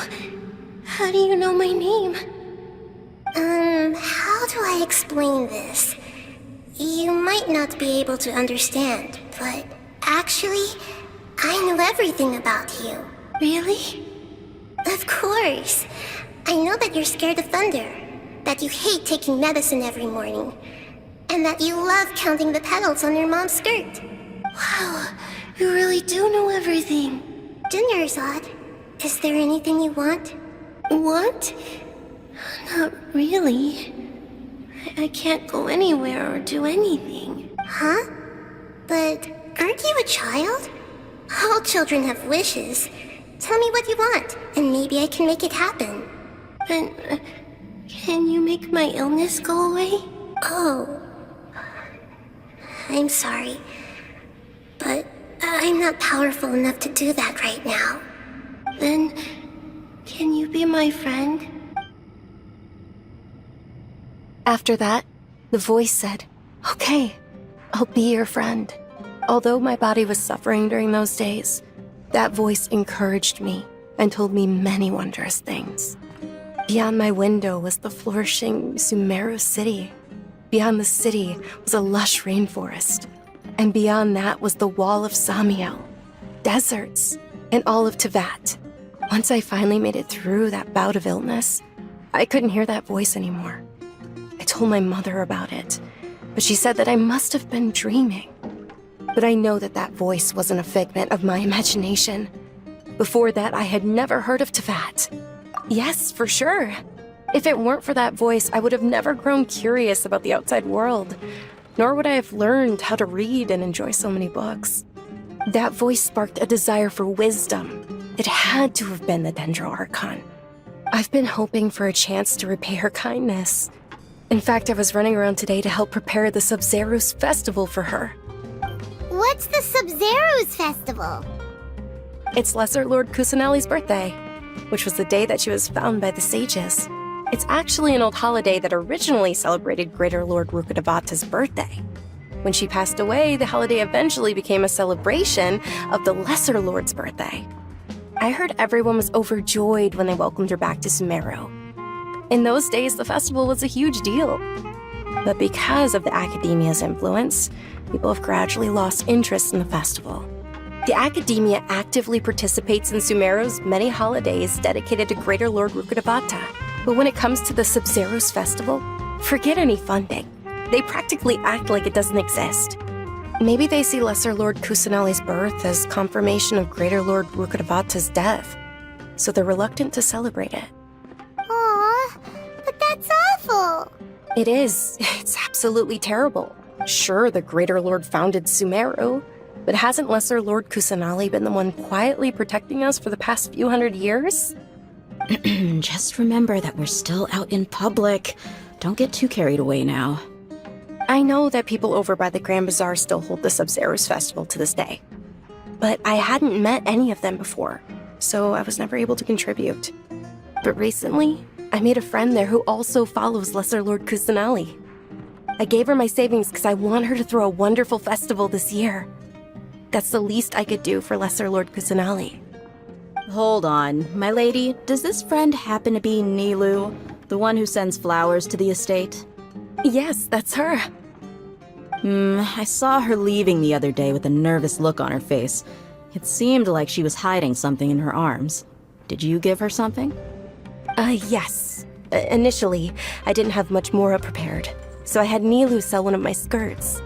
I've agreed with Nilu to meet up at the Grand Bazaar today, and see how things are coming along. Dia, would you accompany me? Sure. That's quite the trip, though. I'll carry you. No, that would be too much, even for you. You might as well just accept the lift. If I let you walk, who knows how long it'll take us. And if anything happens to you, then I'd really never hear the end of it from your father. But of course! Nilu will be thrilled to hear there are more people interested in Lesser Lord Kusanali.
Sorry I'm late, Nilu. Oh, Dunyarzad. It was taking you so long that I assumed you got trapped at home, but you made it in the end. Uh-oh. But if Dia's here, that means you got caught, right? You could say that, but everything worked out. She's on our side now. Not completely. Oh, and who are these two? Oh, meet the Traveler and Paimon, my two newest friends. They're visitors who just arrived at Sumeru City and are looking for information on Lesser Lord Kusanali. So you're followers from another land? That's wonderful. You two absolutely mustn't miss the Sabzerus festival. By the way, Dunyarzad, we've already started decorating the Grand Bazaar. It looks spectacular, thanks to your generous contribution. You're very welcome. It's the only thing I could do. Do you still have enough Mora? Probably? But don't sweat it. We've already finished renovating the stage. Come on, I'll show you. I've got great food and great drinks. Shoots is the best stall in the whole bazaar. Wow! This place is amazing! Not bad. Last time I was here, the stairs were full of holes. The stairs were nothing. A little while ago, we discovered that the tree above the stage had a chunk of bark ready to fall off. Mr. Zubair was worried sick. We reported it to the academia many times, but they never sent anyone to deal with it. We didn't want anything bad happening, so we were going to cancel all the stage performances. Oh, probably because it was the theater asking. The academia looks down on performers like us. They probably think it would be best if the theater closed down completely. We can't let that happen, though. Not only would everyone involved in the theater go hungry, but then we wouldn't be able to hold the Sabzerus festival anymore. Thank the Dendro Archon for Dunyarzad. But the more she gave us, we hired someone to patch up the tree, and we also gave the stage a much-needed makeover. The stage is going to be even prettier when it's festival time. I can't wait for you to see it. And I can't wait to see you on the stage. You've been practicing so long already. It's almost time for your dream to become reality. It's our dream. I'll do my best for the two of us. Nilu, what are you gonna be doing at the festival? She'll be dancing the dance of Sub-Zeros, the most important performance at the Sub-Zeros festival. Junior Zod, have you told him the origin of this holiday? I only told them about the Greater Lord and Lesser Lord so far. Okay. Then I'll tell you two about how this holiday came to be. According to legend, the Sub-Zeros festival was originally the Goddess of Flowers' birthday celebration for the Greater Lord. A long, long time ago, on one of Greater Lord Rukkhadevata's birthdays, her friends threw her a celebratory banquet. Some of the gods got drunk. One started playing music, and the Greater Lord started singing, so the Goddess of Flowers began to dance. As she danced upon the grass, countless beautiful parisaras began to bloom wherever she stepped. Those brilliant purple flowers became her dazzling stage. All the gods clamored, "Oh, if only time could stop at this very moment." Huh? Really? Oh, you probably mean because all the gods in this story are no longer alive. Although they aren't around anymore, they're preserved in our tradition of dance. This outfit I'm wearing is apparently based on how the Goddess of Flowers looked. Though we're just tiny people compared to the divine, we still have to do our best to make sure that the birthday girl feels loved on her special day. Nilu, you of all people will definitely be able to convey our well wishes to the Dendro Archon. I also noticed that you went the extra mile and scattered parisaras around the stage. They symbolize the Goddess of Flowers, after all. It's just a shame that all the real parisaras went extinct after her death. Yeah. The Greater Lord brought forth parisaras in memory of the Goddess of Flowers, but she ultimately could never truly replicate that beautiful... Thinking about the Goddess of Flowers dance makes me wish I could have seen it. If my stage were anything like that... So, Traveler and Paimon, what do you think? Interested in the Sub-Zeros festival? Will you two be coming? All of Lesser Lord Kusanali's followers will be there for her birthday. It'll be a good opportunity for you to learn more about her. Ooh, Paimon thinks that's a great idea! Of course Paimon wants to watch. Those two things aren't mutually exclusive, you know. So how about we all attend the Sub-Zeros festival together? Junior Zod, let me show you which stage decorations we've picked out so far. Traveler and Paimon, if that doesn't sound interesting to you, then feel free to explore the area. Everyone at the Grand Bazaar loves Lesser Lord Kusanali, and we're all looking forward to the Sub-Zeros festival. In that case, we'll take a look around.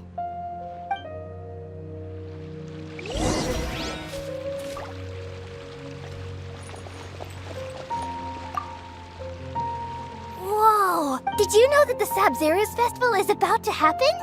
There'll be loads of fun things to do at the festival. But the best part is when Ferris, the Knight of Flowers, passes out candy to everyone!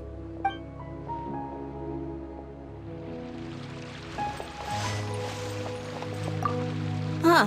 Revamping the stage for the festival couldn't have been easy, that's for sure. I bet this year's festival will be one to remember. I don't know much about the Grand Bazaar, but I do know that the residents here have a penchant for song and dance. Two things that the academia doesn't particularly approve of. Oh, and the perfume sold around here is a lot better than what you'll find elsewhere. The fragrances are longer lasting and they're gentler on your skin and... I mean, that's what I've heard at least.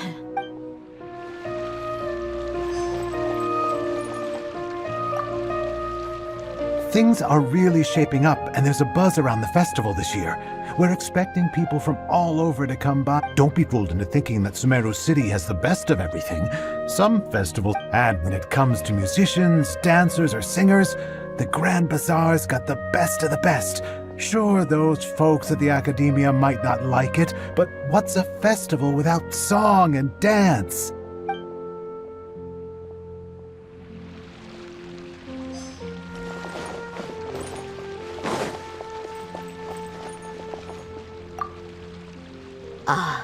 Dancing at the Sub-Zero's festival. You know, I also danced when I was younger. As a child, I even asked my grandmother why we performed the dance for the Lesser Lord when it was originally done to honor the Greater Lord.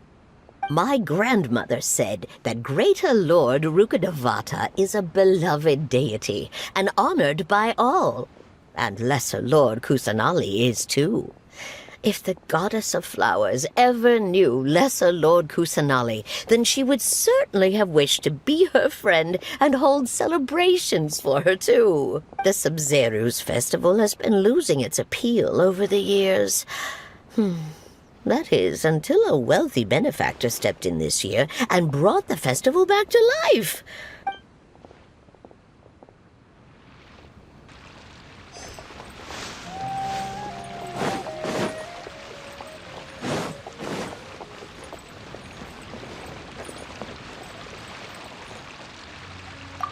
Milu, your outfit looks amazing. There's also something different about you from when we first met up. I thought I'd add a little extra pizzazz to my dress for the festival. See? Wow, did you sew all that yourself? Uh-huh. Sewing is a fundamental skill for everyone in the theater company because we make all our own costumes.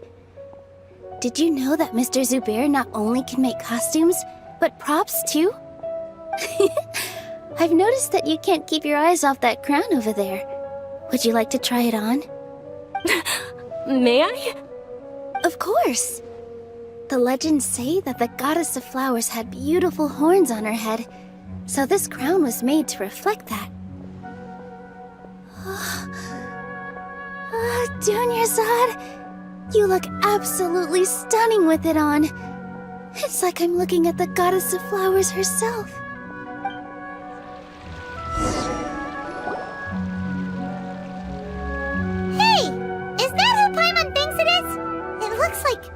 Catherine!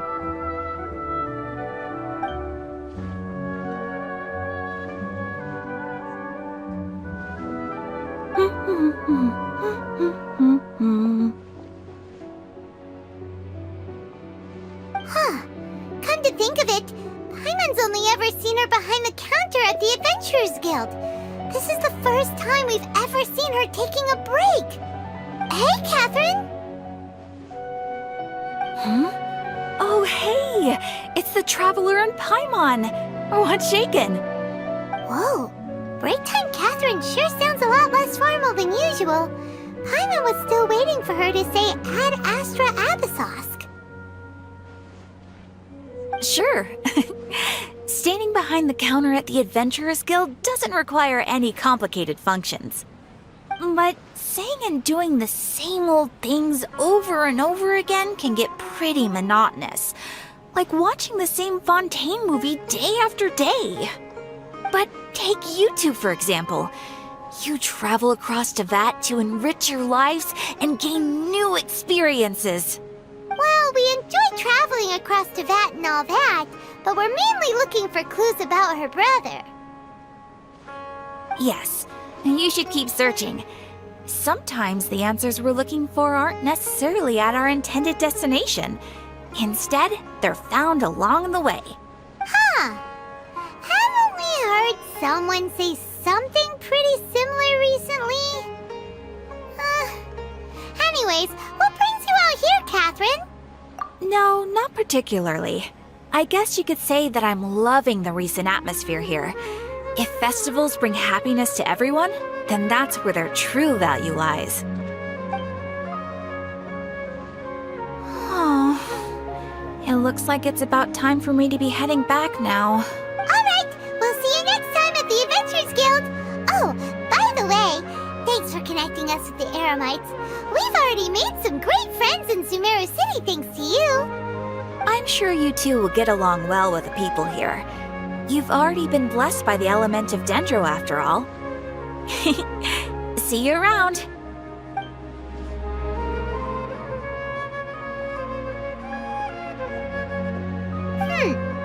There's something really different about Catherine today. Hey, Traveler. Paimon. Oh, hey, Dia. What's going on? I've got something to tell ya. My lady knows you're looking for ways to meet Lesser Lord Kusanali, and she's been trying to come up with a way to help you. Well, I have an idea that might help. Are you serious? We'd love that! It might not necessarily pan out, so don't get your hopes up too much. I'll need to take you two somewhere and ask someone some questions. My lady is feeling a little worn out at the moment. Nilu's found a place for her to rest. After I take my lady home, let's meet in front of the Citadel of Regzar. Sounds like a plan! Let's head over to the Citadel of Regzar and wait for Dia!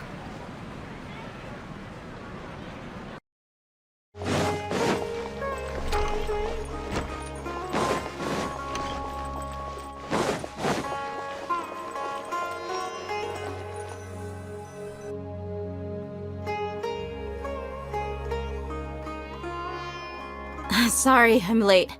It took some convincing for the master and mistress to believe that Miss Dunyarzad was only sitting in the port for a while because she was in a bad mood. Anyway, I guess I should be thanking you. I haven't seen Miss Dunyarzad that happy in a long time. If it wasn't for you two, she probably would have been caught and dragged back much earlier. You sure sound a whole lot nicer than when we first met, Dia. Who would have thought you had such a soft spot for Dunyarzad? It's called being a professional. I'm a bodyguard, and I work for whoever's paying. Look, Dia's blushing. Listen, you two. I don't expect to be working for Miss Dunyarzad very long, but I hope to finish things on a positive note if possible. Let's cut the chit-chat and head into the Citadel. We'll see if the person I know has a way for you two to meet with the Lesser Lord.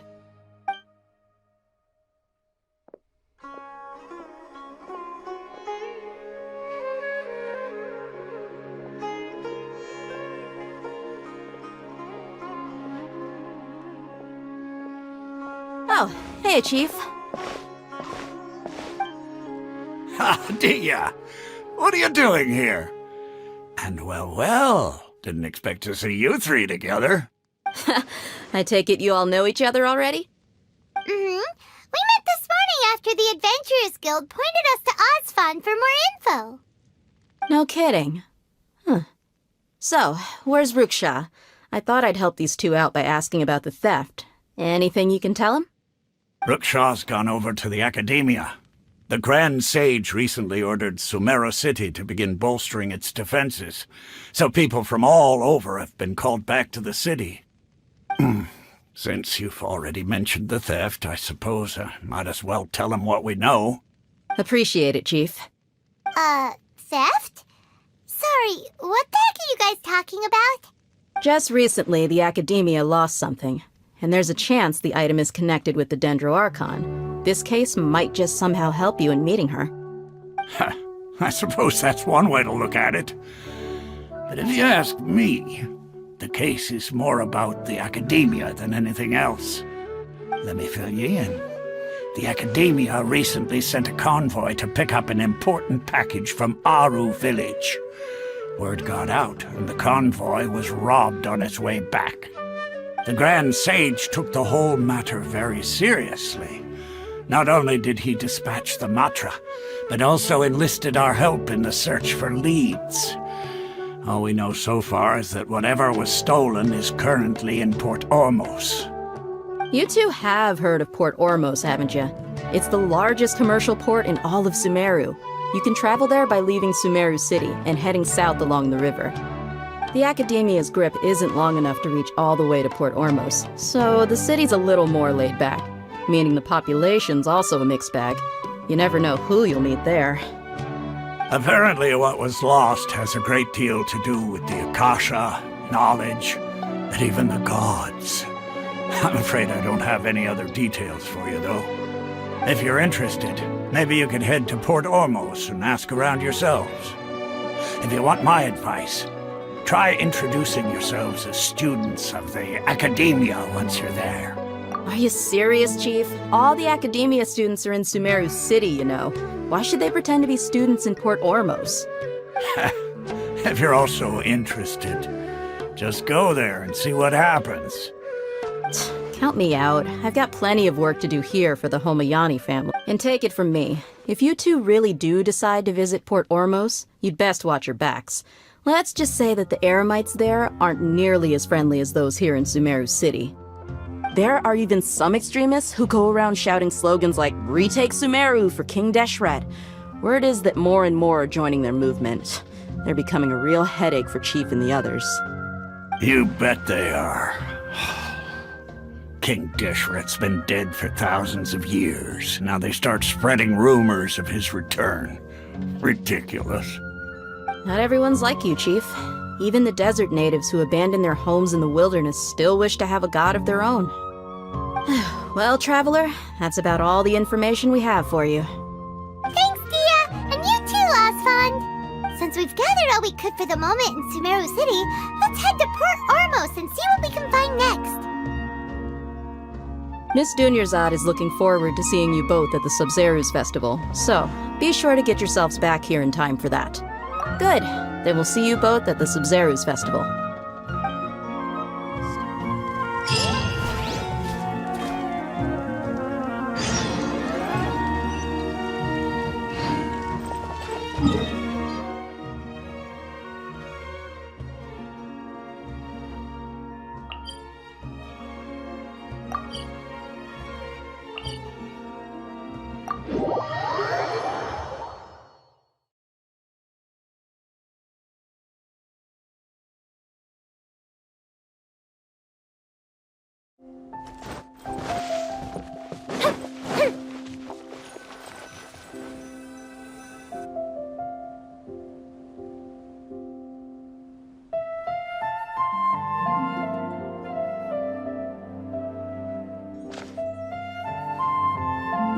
Come and have a good look yourself.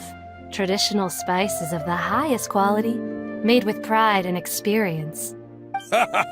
You've got a deal. I can't thank you enough for always looking after my business. Believe me, I'm not making this up. Several Eremite mercenary groups are nearly in open conflict, but does the core of 30 care? And that's not all. Did you know that... Wow! Talk about hurly-burly! This place is busy! Guess that's only to be expected for the largest port in Sumeru.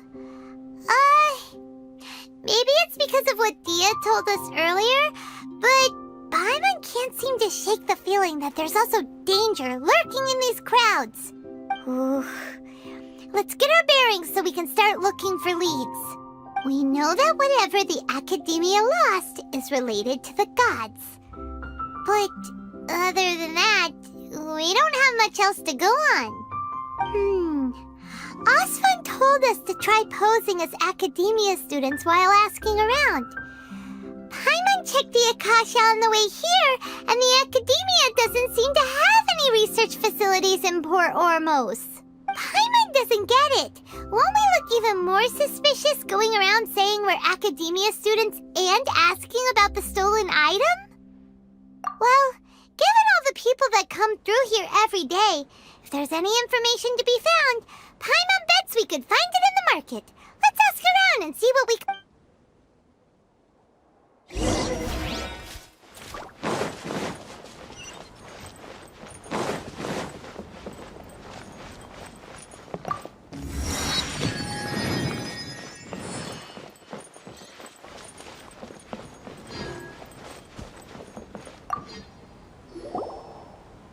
Welcome. Welcome. How can I help you too? Hi there. We would like to ask you a question. Do students from the Academia ever come to Port Ormos? Of course. Especially around this time of year. Students from Sumeru City that are about to graduate often come to Port Ormos to cut loose a little. Many people often talk about how hard it is to get accepted into the Academia, let alone graduate. But those who finish their studies and go on to become full-time researchers at the Academia have it even harder. Sure, we may not be Sumeru City, but Port Ormos offers beautiful scenery and a stress-free environment. Some even say it's good luck to come to Port Ormos, so students and researchers come flocking here when things get to be too much at the academia. Ah, you see over there? Those are students from the academia. They've been looking worried and miserable ever since they got here a few days ago. If you ask me, the life of a merchant is better. So long as the Akasha teaches us what we need, then life is good. Those students seem to be discussing something. Let's see if we can listen in.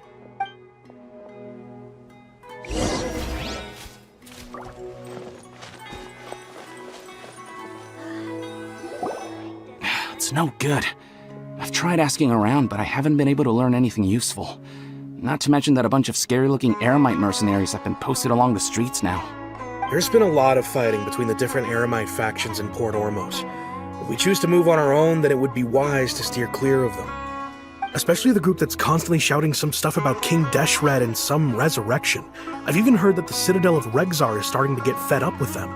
What was that group called again? Ein something or other? They're called Ein El Akhmar. Today, I heard that the thing we're after might be in their possession at the moment. Wait, come again? Don't you see? Many of the Eremites in Port Ormos deal with trading this kind of thing. They're usually pretty wary of outsiders, but not so with students of the academia. It's because the kind of goods that students are looking for aren't the kind of goods that Eremites are after.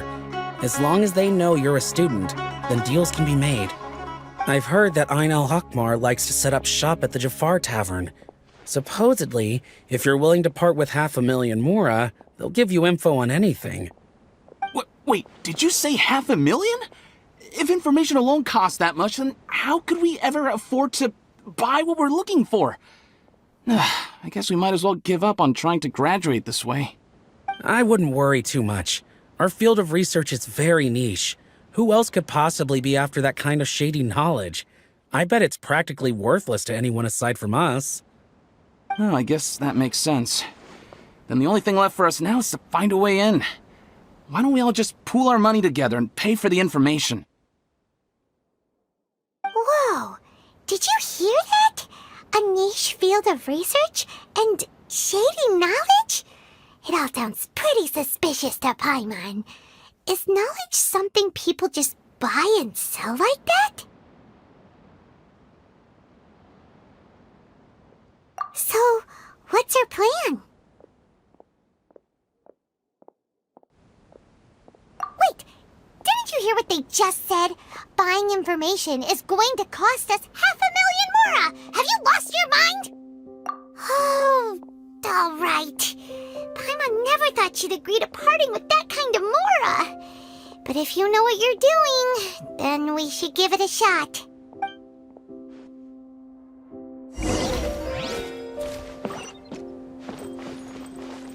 Out of all my commissions, I enjoy...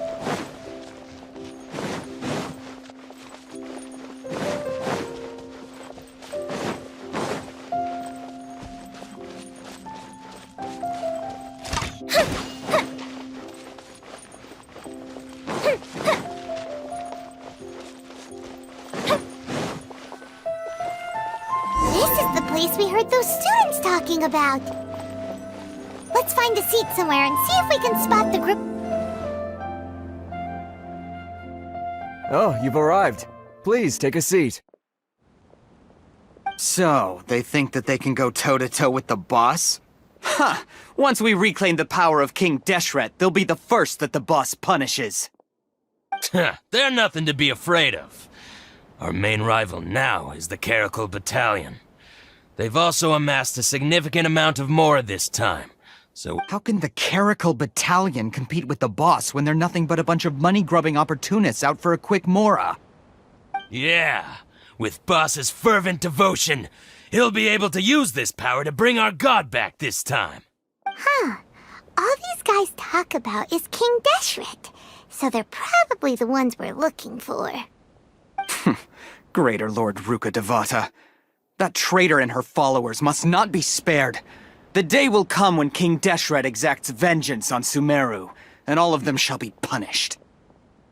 Yeah, Paimon was wondering what they meant too. We should ask about about that if we get the chance later.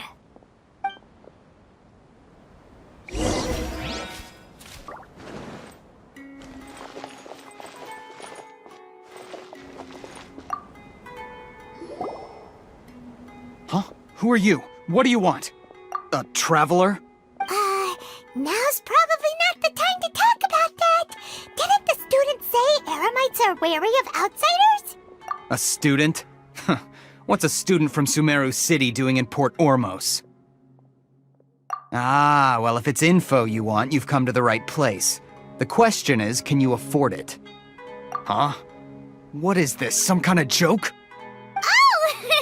Sorry. She must have grabbed the wrong amount. Hey, what do you think you're doing? Oh, Paimon can't stand to see so much more go. But there's no other choice right now. Here, this is the merchant's address. Whatever you're looking for, you'll find it there. Well, what are you waiting for? Oh, that's right! We heard you mention King Deshret just now. We're actually interested to know more because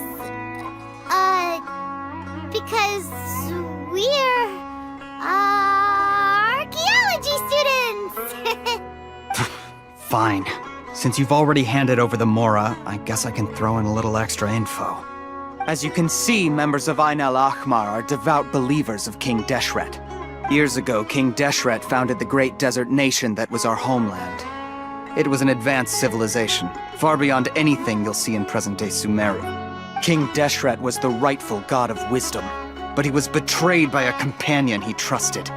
She even stripped him of his title, God of Wisdom. So, you mean the traitor was... Greater Lord Rukkhadevata, yes.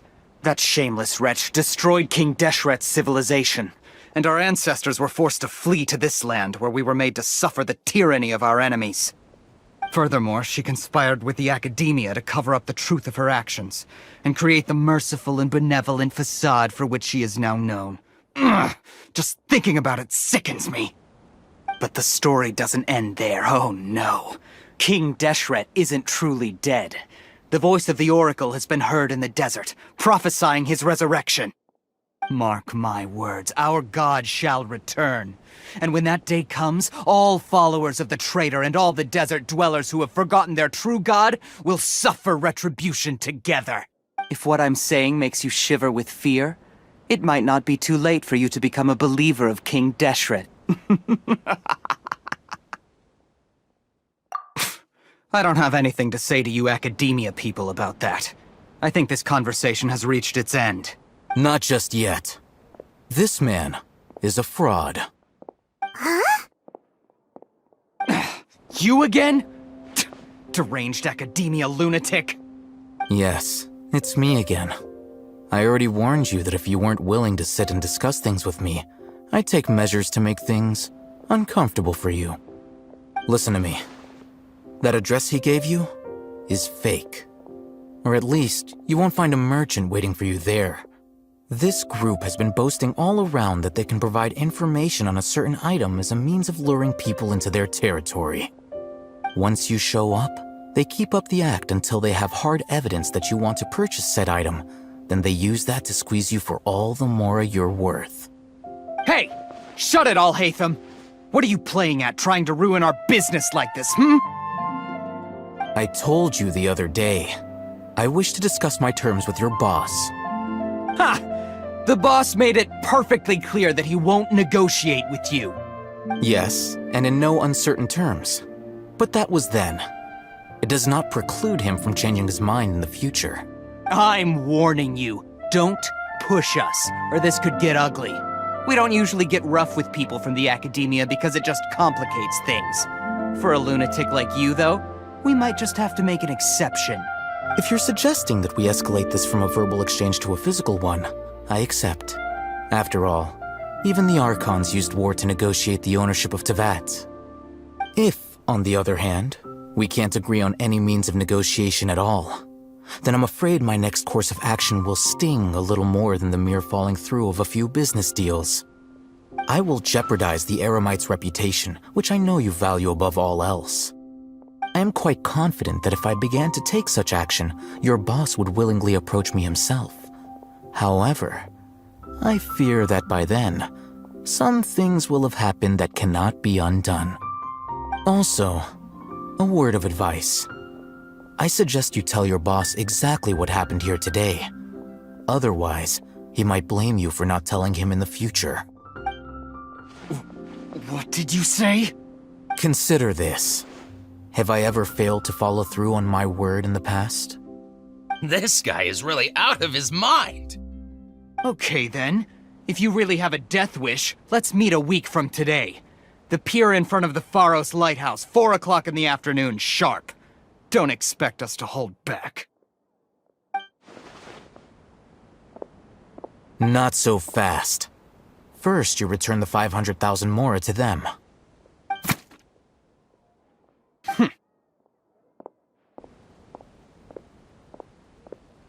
Please, I beg you, don't provoke them. We can't afford any trouble with this crowd. They haven't even paid for their food yet. Ah, Mr. Iman. There appears to be fewer staff in the restaurant recently. This wouldn't happen to be because they're all busy spreading the word to the students, would it? Well... Someone who chooses to do business with a group like that really can't afford to get so flustered the instant someone confronts them about it. Consider the meal compensation for our silence. I'd say you're getting an excellent deal. Whoa, did you see that? He not only got us our Mora back, but sent the Amorites running too! Plus, he seems to know a lot about what's going on around here. Let's catch up with him and ask some questions. He went that way! After him! What's going on? How can So then, what happened next?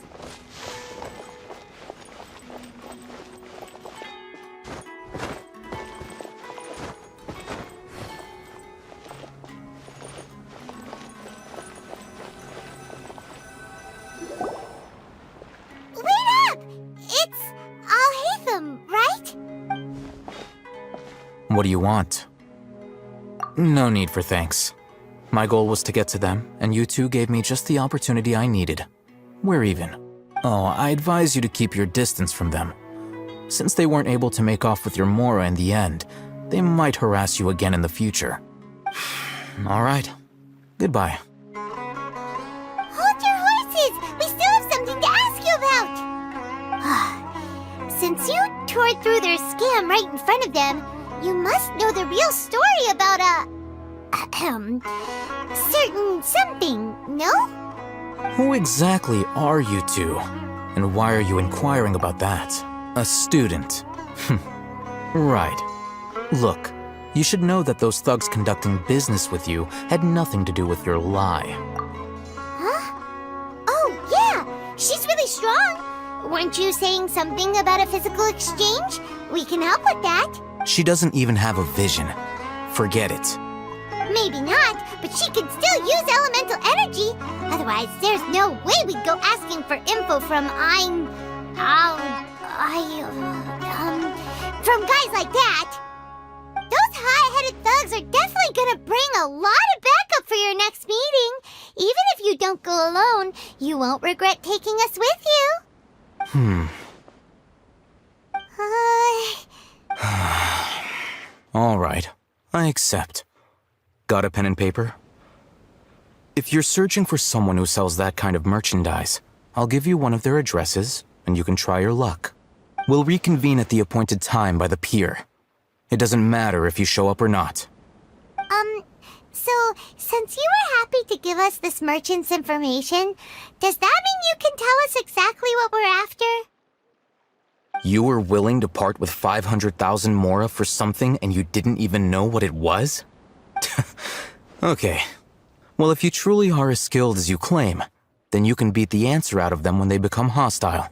Look, if you've been making inquiries, then you have to know something by now.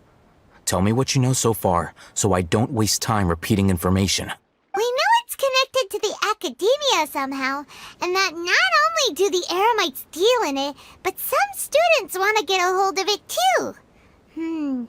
What else? You know almost everything there is to know, but you're unable to compile this information because you've never seen the object before. This is what you've been looking for. Huh? Paimon can't tell what it is. It looks like some kind of ornament. This is a knowledge capsule. To put it simply, it's a vessel that can store a fixed quantity of canned knowledge. It's like a miniature Akasha. Anyone who links it to their personal Akasha terminal instantly becomes privy to its contents. Correct. Anyone.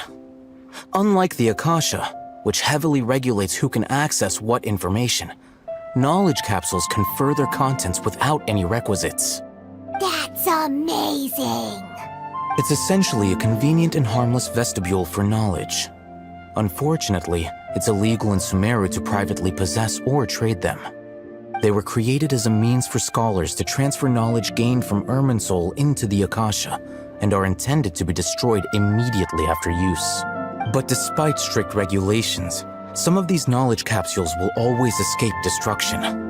After all, there will always be those in this world who are dissatisfied with life as designed for them by the Akasha and wish to change their fate. Over the past century, a wide variety of canned knowledge has been leaked from the academia. Now, in Port Ormos, the valuable ones are a means to Mora for the Eremites. Meanwhile, those which the Eremites deem to be useless to them occasionally prove useful to the common citizens and hapless academia students. Well, I think that about sums it up. Oh, so that's your true objective. With our current arrangement, I don't believe I can offer an answer. You're still resolved. Fine. Let's talk somewhere with fewer people.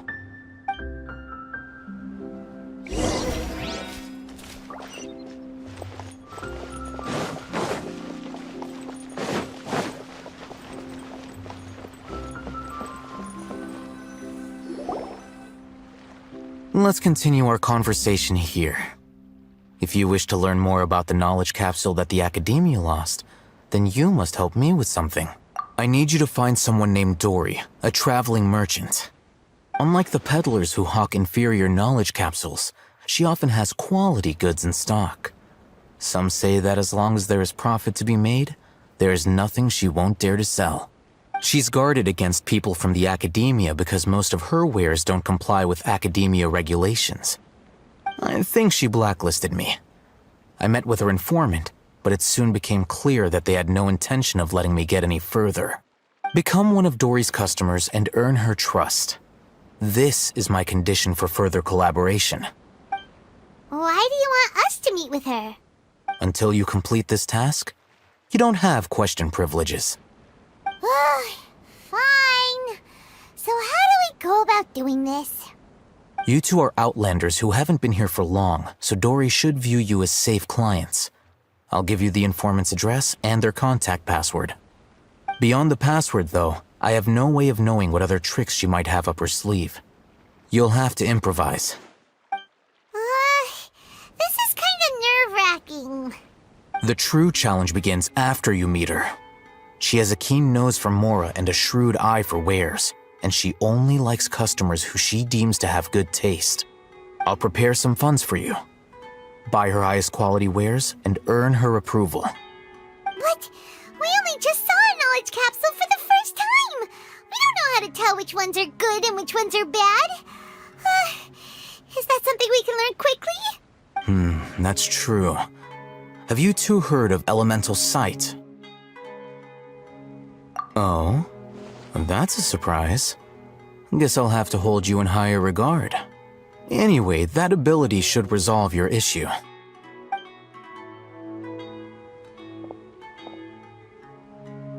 Here are 2 knowledge capsules. Tell me, can you detect any difference in their quality?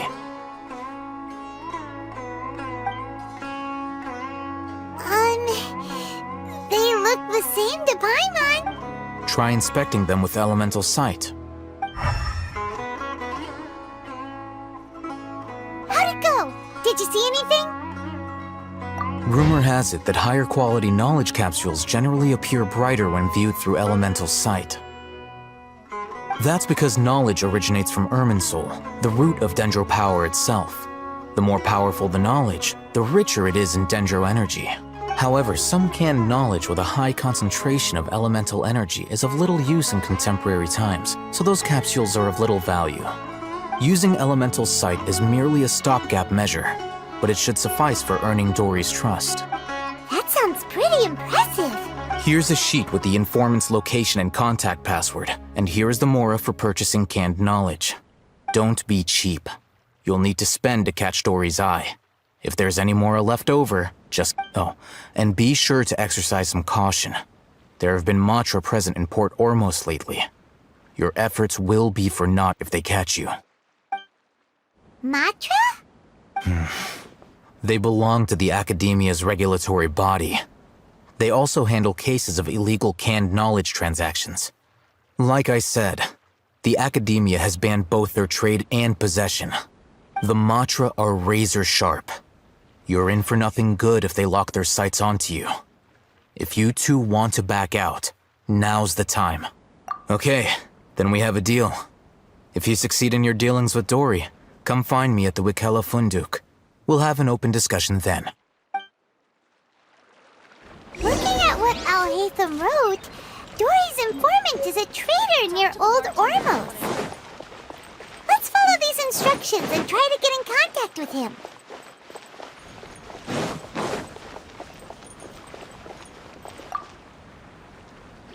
Hello. What are you two looking to buy?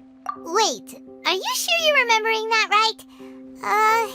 Hyman doesn't think it was that on the paper. What a unique palate. We have unripe horror fruits, but we usually keep them in the back.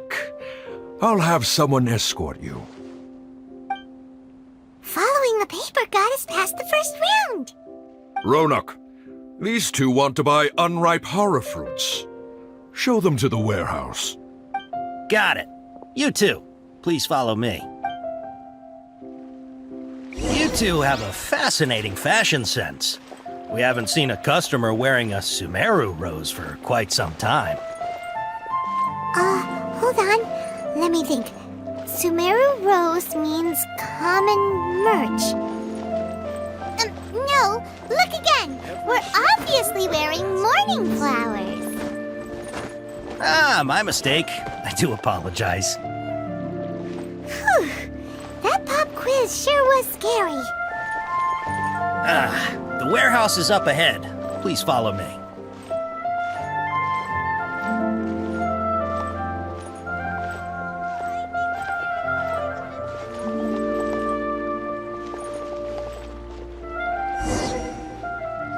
Before I retrieve your products, I need to confirm a few things.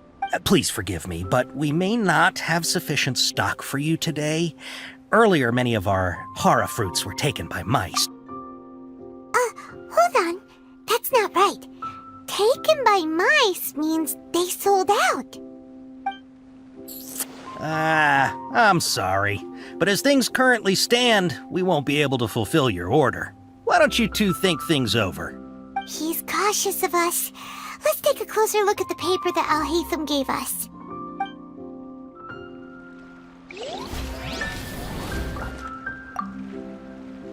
Before I retrieve your products, I need to confirm a few things. Please forgive me, but we may not have sufficient stock for you today.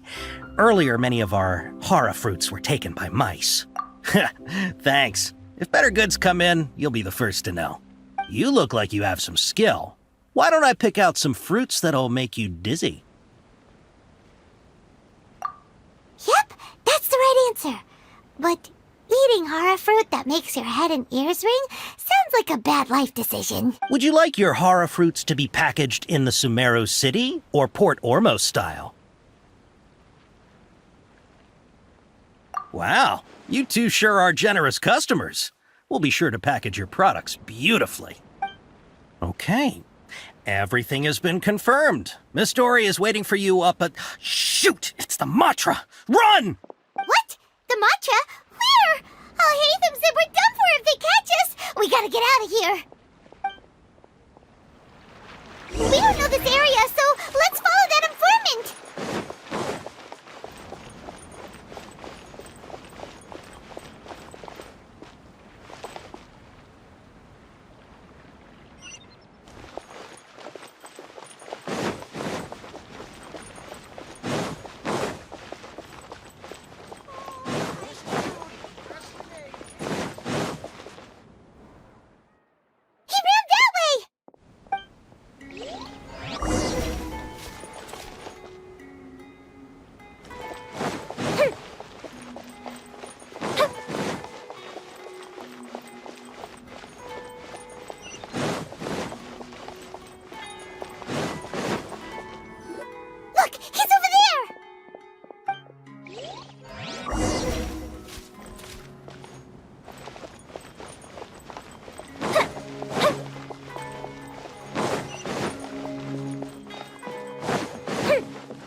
you're hiding from the Rishbaland tiger, come this way! Another password! Huh? Oh, that voice came from behind the building on the right! Here, over here. You can stop running now.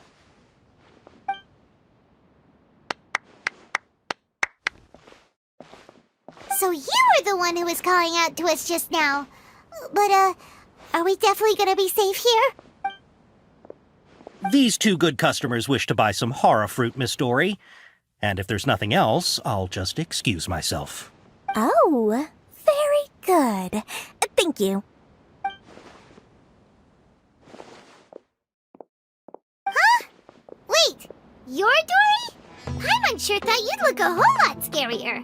Hey, what are you trying to say, Princess Pea-Brain? I can be scary enough when I need to be, believe you me. If you don't watch what you say, then you can forget about doing any business. But it seems you two have actually done pretty well so far.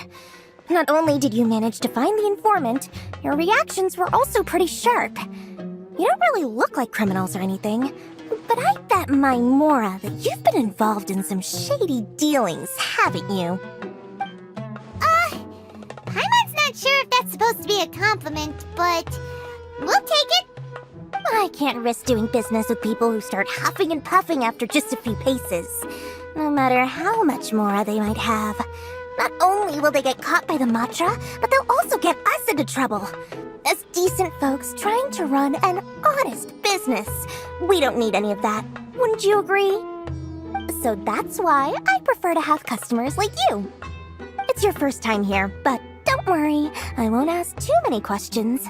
Even if you wish to buy enough knowledge capsules to decorate your house with, please, knock yourself out. As long as you have lots of round, shiny Mora, then we're all good. Ah, yes, of course, of course. Go ahead, help yourselves. Voila! Wow, she has a trove of canned knowledge. Whew.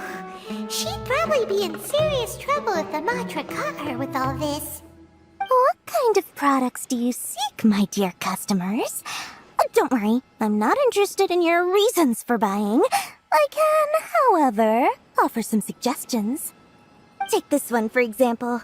An analysis of the sociological ideology and dialectics of the Hilichurls. Only 3 people in all of Teyvat have ever studied it, making it extremely rare. It's on sale now for 350,000 Mora. Yeesh, who would want to be an expert in that topic? Or how about the architectural styles and construction methods of Teyvat in the early Archon War period? With this one, you can become an expert in historic architecture preservation and find an excellent, well-paying job in nearly any nation. Ooh, now this sounds like it could be useful. 2 million Mora, and it's yours. No discounts. Whoa! That's a lot of Mora! Of course, you are free to pick whatever your heart's desire. The contents and price of each knowledge capsule are indicated in small text on the body of each one, down at the bottom. Alright, let's try the method that Al-Haytham mentioned.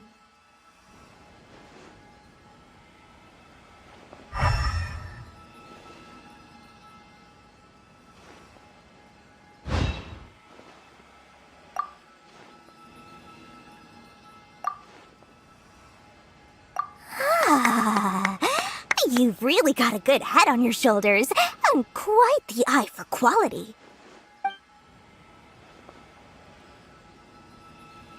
We'll take these, please and thank you. My oh my, you are blessed with a taste for both the exquisite and the extravagant. Customers like you are a rare breed. 1 in 100. No, 1 in 1,000 even. Listen, I have a special offer for you two.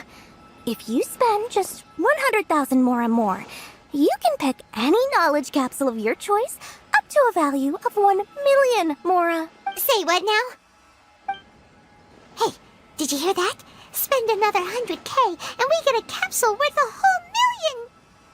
But all the canned knowledge we just bought is easily worth 500,000 Mora. If we spend spend just a little more, we can get something worth 1 million mora. Isn't that a fantastic deal?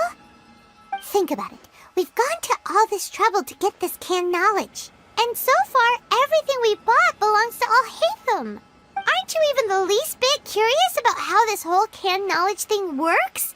We're talking instant knowledge here. Don't you want to try it yourself? Come on, come on. We still have around 100,000 of Alhaitham's mora left. So let's put it to good use by finding something useful for you. Ahem. You've got a deal, Dory. We'd like to spend an extra 100,000 mora. Excellent! Then please, select from this fine collection of canned knowledge over here. Hold on a second. Paimon thought we could choose whatever we wanted. Why can't we choose the ones from over there? Oh, but my dear customer, the knowledge capsules over here are worth 1 million mora each. I'm sure discerning customers like yourselves will be able to find something to your liking. Please, take your time. Oh, Paimon has a bad feeling about this. Let's use Elemental Sight again to check these.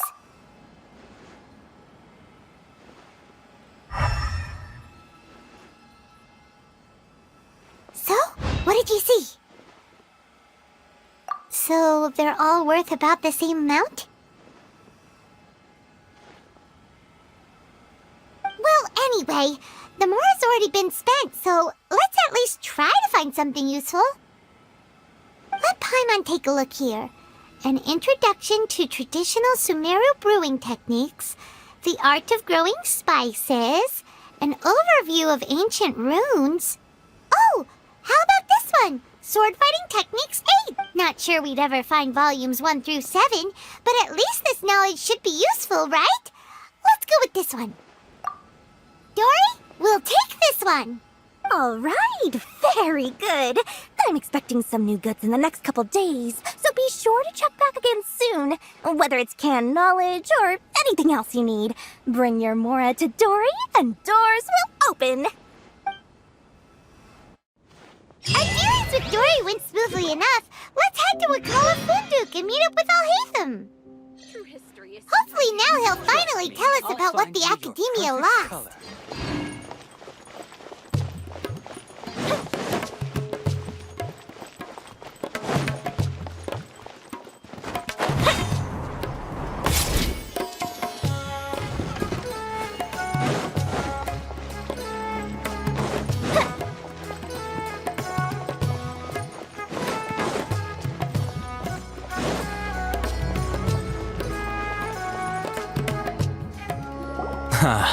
You two made it. And from the looks on your faces, you were successful. Whoa, there's so many people from the Academia here. Why would you pick this place as our meetup spot? Well, Wakela Funduk is under the Academia's control, so naturally the Academia has people working here. I came to Port Ormos under the pretense of conducting official business. You're a pretty daring guy. Relax. No one here is interested in anything we say, and the Matcha won't come here. Okay now, tell me how your encounter with Dory went. Okay, we did what you asked. So, can you tell us about the knowledge capsule that the Academia lost now? Before that, I have to ask. Why are you two so intent on tracking it down? You don't have to answer, of course. Yeah, she just wants to meet the God of Wisdom and ask her about something important. We've been in Sumeru for a while now, but we still haven't found a way. When we heard that the Academia had lost something that might be related to the gods, we came here in case it turned out to be our lucky break. In that case, you're on the right track. A short while ago, the Academia lost a knowledge capsule in the desert. It's supposedly a divine knowledge capsule. Use it, and you'll gain the wisdom of the gods. Wow, there's really such a thing as that? Hey, if we find it, do you think we could learn how to meet the Dendro Archon? Ooh, or even how to find your brother? I highly doubt it has any mystical properties, but it does indeed exist. And it's right here, in Port Ormos. So, where exactly? exactly? That's what we need to find out next. I won't deny that. I am investigating because I'm curious as to what the Divine Knowledge Capsule truly is. As you know, the Eremites in Port Ormos also have their eyes on it. It is an extremely precious item. The knowledge contained within may bring great power or wealth to whoever has it in their possession. Several brigades have been vying for ownership of it as of late, but there is still no victor. My personal finances and connections cannot compete with those of the Eremites. After attempting various methods, I finally managed to reach a tentative agreement with several brigades. I agreed to forego ownership of the Divine Knowledge Capsule in exchange for the opportunity to study it. After all, there's no harm in understanding what it is. However, there are those who are less amenable to negotiation, such as those from Ain al-Ahmar. They adamantly believe that the Divine Knowledge Capsule contains King Deshret's power, and that he will return to this world when they obtain it. They refuse to let anyone from the Academia tarnish their deity's soul. So you kept hounding them because they refused to cooperate with you? Yes. Ain al-Ahmar isn't exactly wealthy, but its members are determined to get that capsule by any means necessary.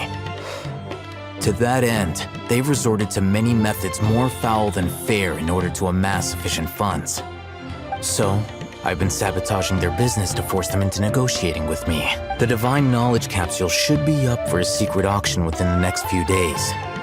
Each brigade will place their own bid, and the prize will be covertly given to the winner. To ensure the capsule's security and to evade the mantra's notice, the winning brigade will not publicly disclose their victory. Unless I know whose hands the Divine Knowledge Capsule ends up in, my agreements with them will fall through. Dory is the most reliable source of information, but that avenue was previously closed to me. With you on board now, the situation is different. In other words, you wanted us to befriend Dory so you could find out where the Divine Knowledge Capsule is. Yes, you can say that. But this arrangement harms none of us. The day after tomorrow, go back to Dory and try to purchase information on the Divine Knowledge Capsule's whereabouts. If she has no information, wait 2 days and approach her again. If I get the opportunity to study the Divine Knowledge Capsule, I will relay my findings to you. Will that suffice as compensation? Okay, then we'll meet up in 2 days. Haytham, before you go, we actually bought a knowledge capsule for ourselves, but we're not sure how to use it. You two want to try using a knowledge capsule? Sure, I can teach you. Doing so right under the Academia's nose is a bit problematic, though. What do you say we head to the outskirts of town?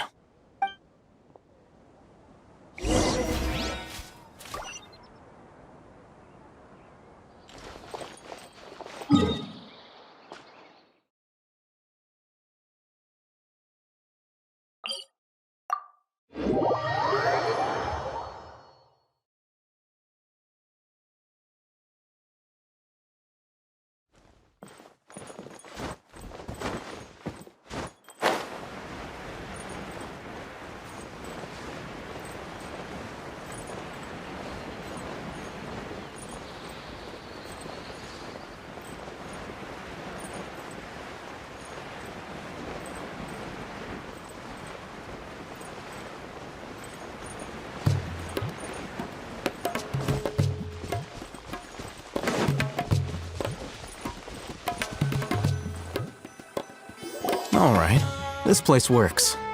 Show me the capsule you purchased. Here. Sword Fighting Techniques 8. Huh.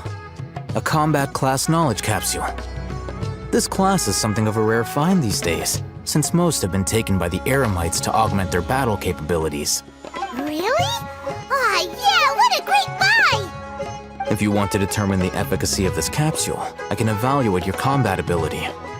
However, effects will likely be minimal if you already possess a high amount of strength. We can conduct a controlled experiment where you fight 2 battles, one before using this knowledge capsule and one after. While you fight, we can use an Akasha terminal to monitor your various physical parameters. There may be variances in your physical strength between the 2 tests, as well as a disparity in your opponent's abilities. But don't worry, I'll run statistical analyses afterward to mitigate any confounding effects. Wow! Haytham! You must have been one of those guys at the Academia who got top grades on everything. Paimon's curious about something, though. You definitely weren't one of those students who needed canned knowledge to graduate from the Academia, right? So, why are you risking getting caught by the mantra for this capsule? When you are unable to understand a researcher's actions, most cases can be attributed to curiosity. This is but one theory. Sounds like you're trying to avoid the question. All right, let's begin the test. Just fight as you normally do.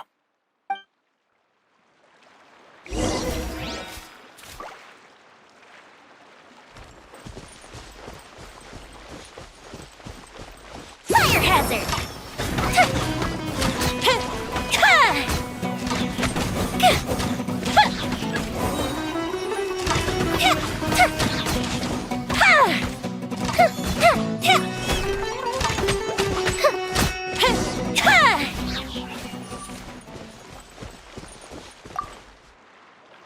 All right.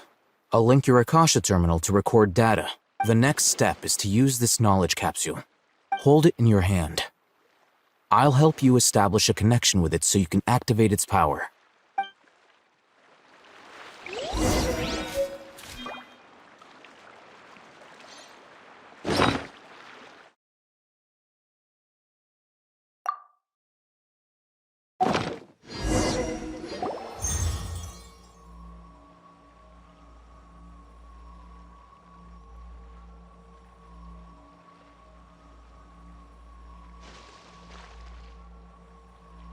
Hey, how are you feeling? You mean that it worked? All right. Time for round 2. Fight with the same composure as before.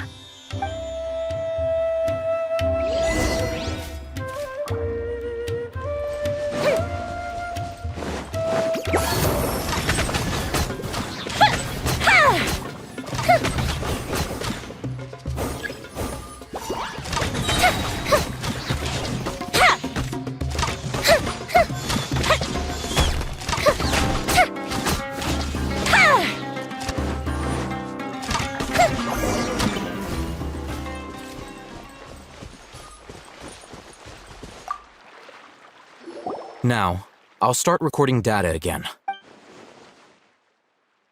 Haytham, how's it going? Well, the knowledge capsule you purchased did improve her combat capability. During the second fight, her overall fighting performance increased by 0.073%. Wait, how much?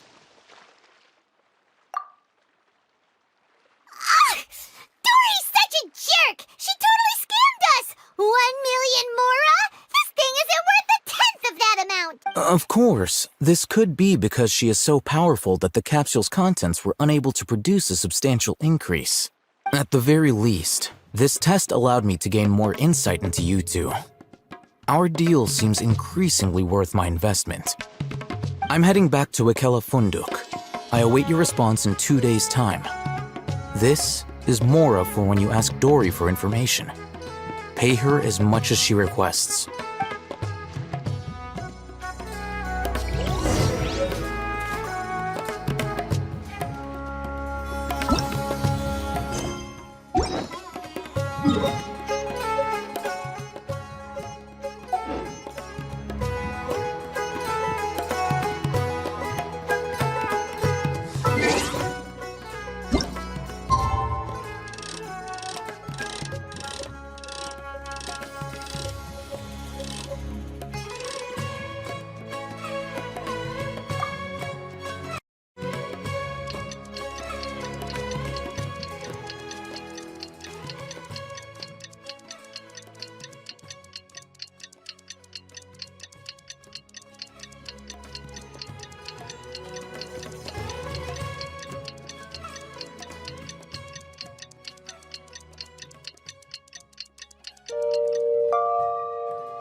Welcome back, my loyal patrons.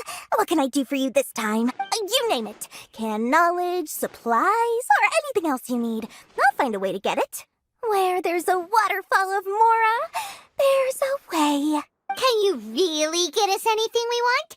Anything at all? Uh-huh. So it appears that canned knowledge alone is no longer sufficient for your opulent appetite. Then please oblige me. Tell me what you have in mind. Oh! I knew customers with pockets as deep as yours would undoubtedly crave something more profound than ordinary canned knowledge. But you know, that kind of information isn't going to be cheap. After all, I had to work really hard to weasel my way into the auction site. Not to mention that if anyone found out that I was the leaker, I would be in big, big trouble. But how can we be sure your information is accurate? Paimon's curious how you just happen to have this kind of info the moment we need it. Because to me, anything of value is what I consider to be my supply. Therefore, I must always be aware of what's hot on the market in order to secure more sales. As for the information's authenticity, well, you've no need to worry about that. I used a camera to take a picture of the transaction. That way, no one can dispute it. It's always a pleasure doing business with such sterling patrons. Now that you've paid in full, here's the scoop. The Divine Knowledge Capsule was purchased yesterday by a certain Misery, the leader of Ain el-Ahmar. Ain el-Ahmar? You mean the Eremites who worshipped King Deshret? Ah, so you're already familiar with them. The group has done everything in their power to obtain the Divine Knowledge Capsule. After all, they believe it contains the power of King Deshret. That Divine Knowledge Capsule is unlike any other canned knowledge I've seen before. It was glowing bright red. The capsule is clearly visible in the picture I took. You can look for yourself. Thanks for the info, Dory. Please, it's my pleasure. It's all thanks to discerning customers such as yourselves that my efforts yesterday were not in vain. Please, don't hesitate to contact me if you ever need anything else in the future. Mora for Dory opens doors. Well, we figured out where the Divine Knowledge Capsule is. It turns out it ended up in the hands of Ain el-Ahmar. Let's head back and talk to Al-Haytham.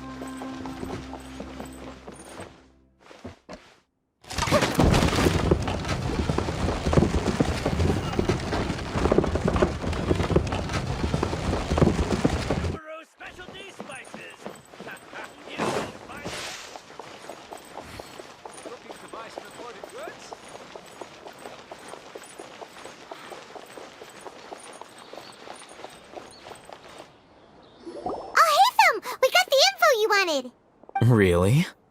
All right. Let's hear it. Dory even gave us evidence to verify the intel. Have a look. Huh, look at that. Clear as day. It must have taken some guts just to infiltrate the scene of the Eremites' transaction. But then to get close enough to take a picture like this. Bold move, Dory. Very bold move. All right. The person in this picture is indeed Misery, the leader of Ain el-Ahmar. And the glowing red capsule he's holding appears to be the Divine Knowledge Capsule. In which case, if we play our cards right, when we confront them next week, we should be able to force them to show their hand. At first, Paimon didn't get why you were provoking these Ain el-Ahmar guys. But now, it sort of makes sense. Everything's playing right into your hands.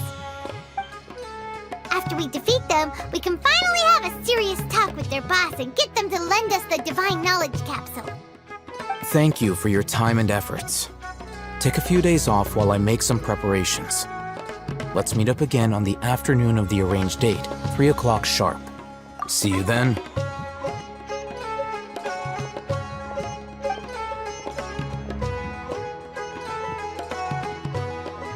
Al-Haytham sure is taking his time. Where could he be? Oh, there he is. Sorry to keep you waiting. Let's head to the pier in front of Pharos Lighthouse. Yep, let's go.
Alhaitham. I knew you were crazy, but I didn't know you were crazy enough to actually show up.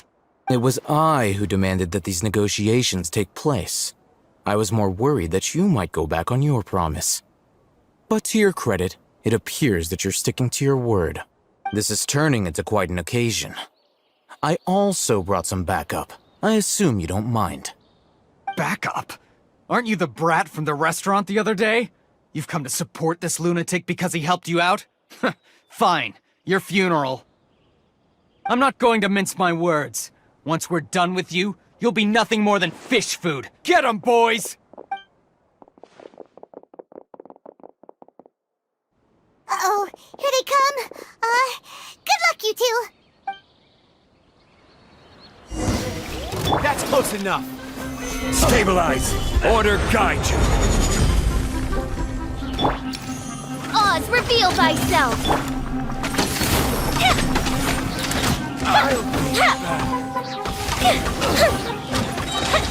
I'll be back. Following orders. Feeling lucky today? Come on, coward. Gather.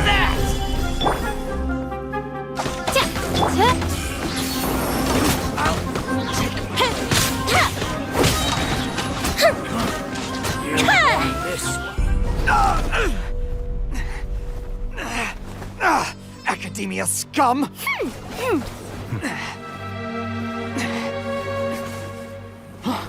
Boss! Finally! Did you use it? Great! Now we can...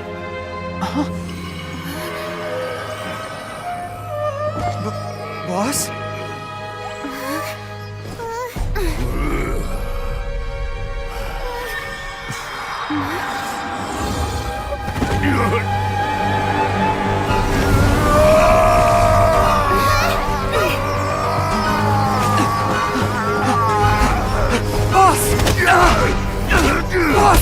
What's wrong?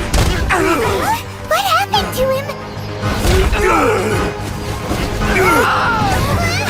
We have to cut his Akasha connection, now.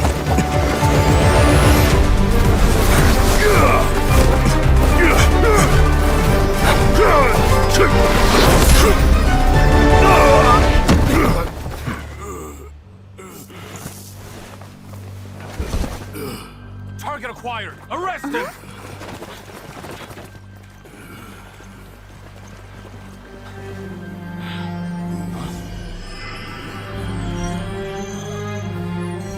Do not impede our work. Is that understood, Alhaitham? Of course. I was only trying to help. Take him away!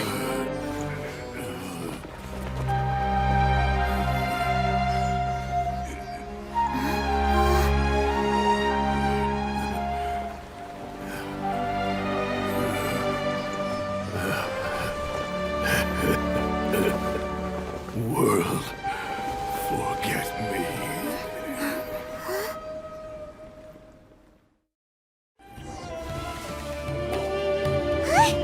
What in Tibet just happened? It's like that big guy suddenly lost his mind. It looks like he used the divine knowledge capsule. You mean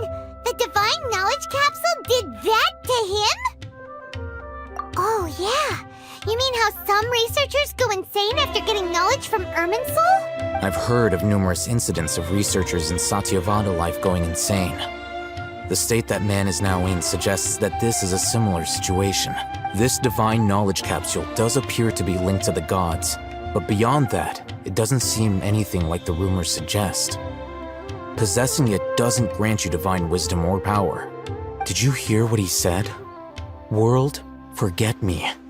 What could that possibly mean? If the mantra took him away, then that means the Academia got the divine knowledge capsule back too. What a shame. We were so close. Still, Paimon didn't expect the divine knowledge capsule would be so dangerous.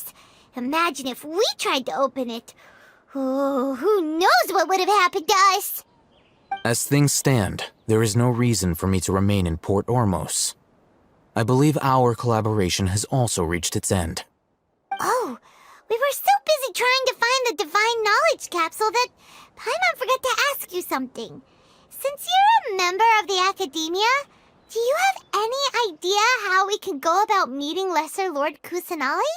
Truthfully, I don't. Lesser Lord Kusanali appears to exist outside of Sumeru's entire administration. Most of the time, you wouldn't know she exists at all. Moreover, since the Academia possesses the Akasha, a symbol of our deity's wisdom, scholars have no reason to desire to make contact with the deity herself anyway. Everything about Lesser Lord Kusanali is such a mystery! I'm heading back to the Academia. How about you two? It's almost the day of the Sub-Zero's festival. Maybe we should head back too. We've been rushed off our feet over the past few days, so maybe a little rest and relaxation will do us good. Then we'll part ways here, Alhaitham, until we meet again.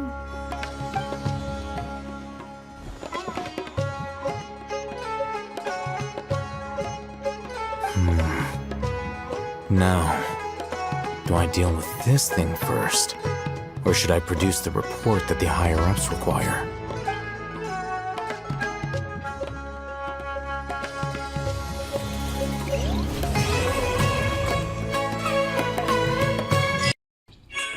وأخيرا المهمة خلصت. المهمة دي الحقيقة خدت معايا يومين تصوير، لأنها طويلة جدا وكلها كلام، ما فيهاش أكشن، ما فيهاش متعة، بس القصة لذيذة، يعني القصة حلوة واستمتعنا بيها وكل حاجة، بس كانت طويلة قوي. وبس كده، دي كانت حلقة النهاردة، يا رب تكون عجبتكم. ما تنسوش تعملوا لنا لايك وشير وسبسكرايب، وتستنونا فيديو جديد من قناة سوبر سما.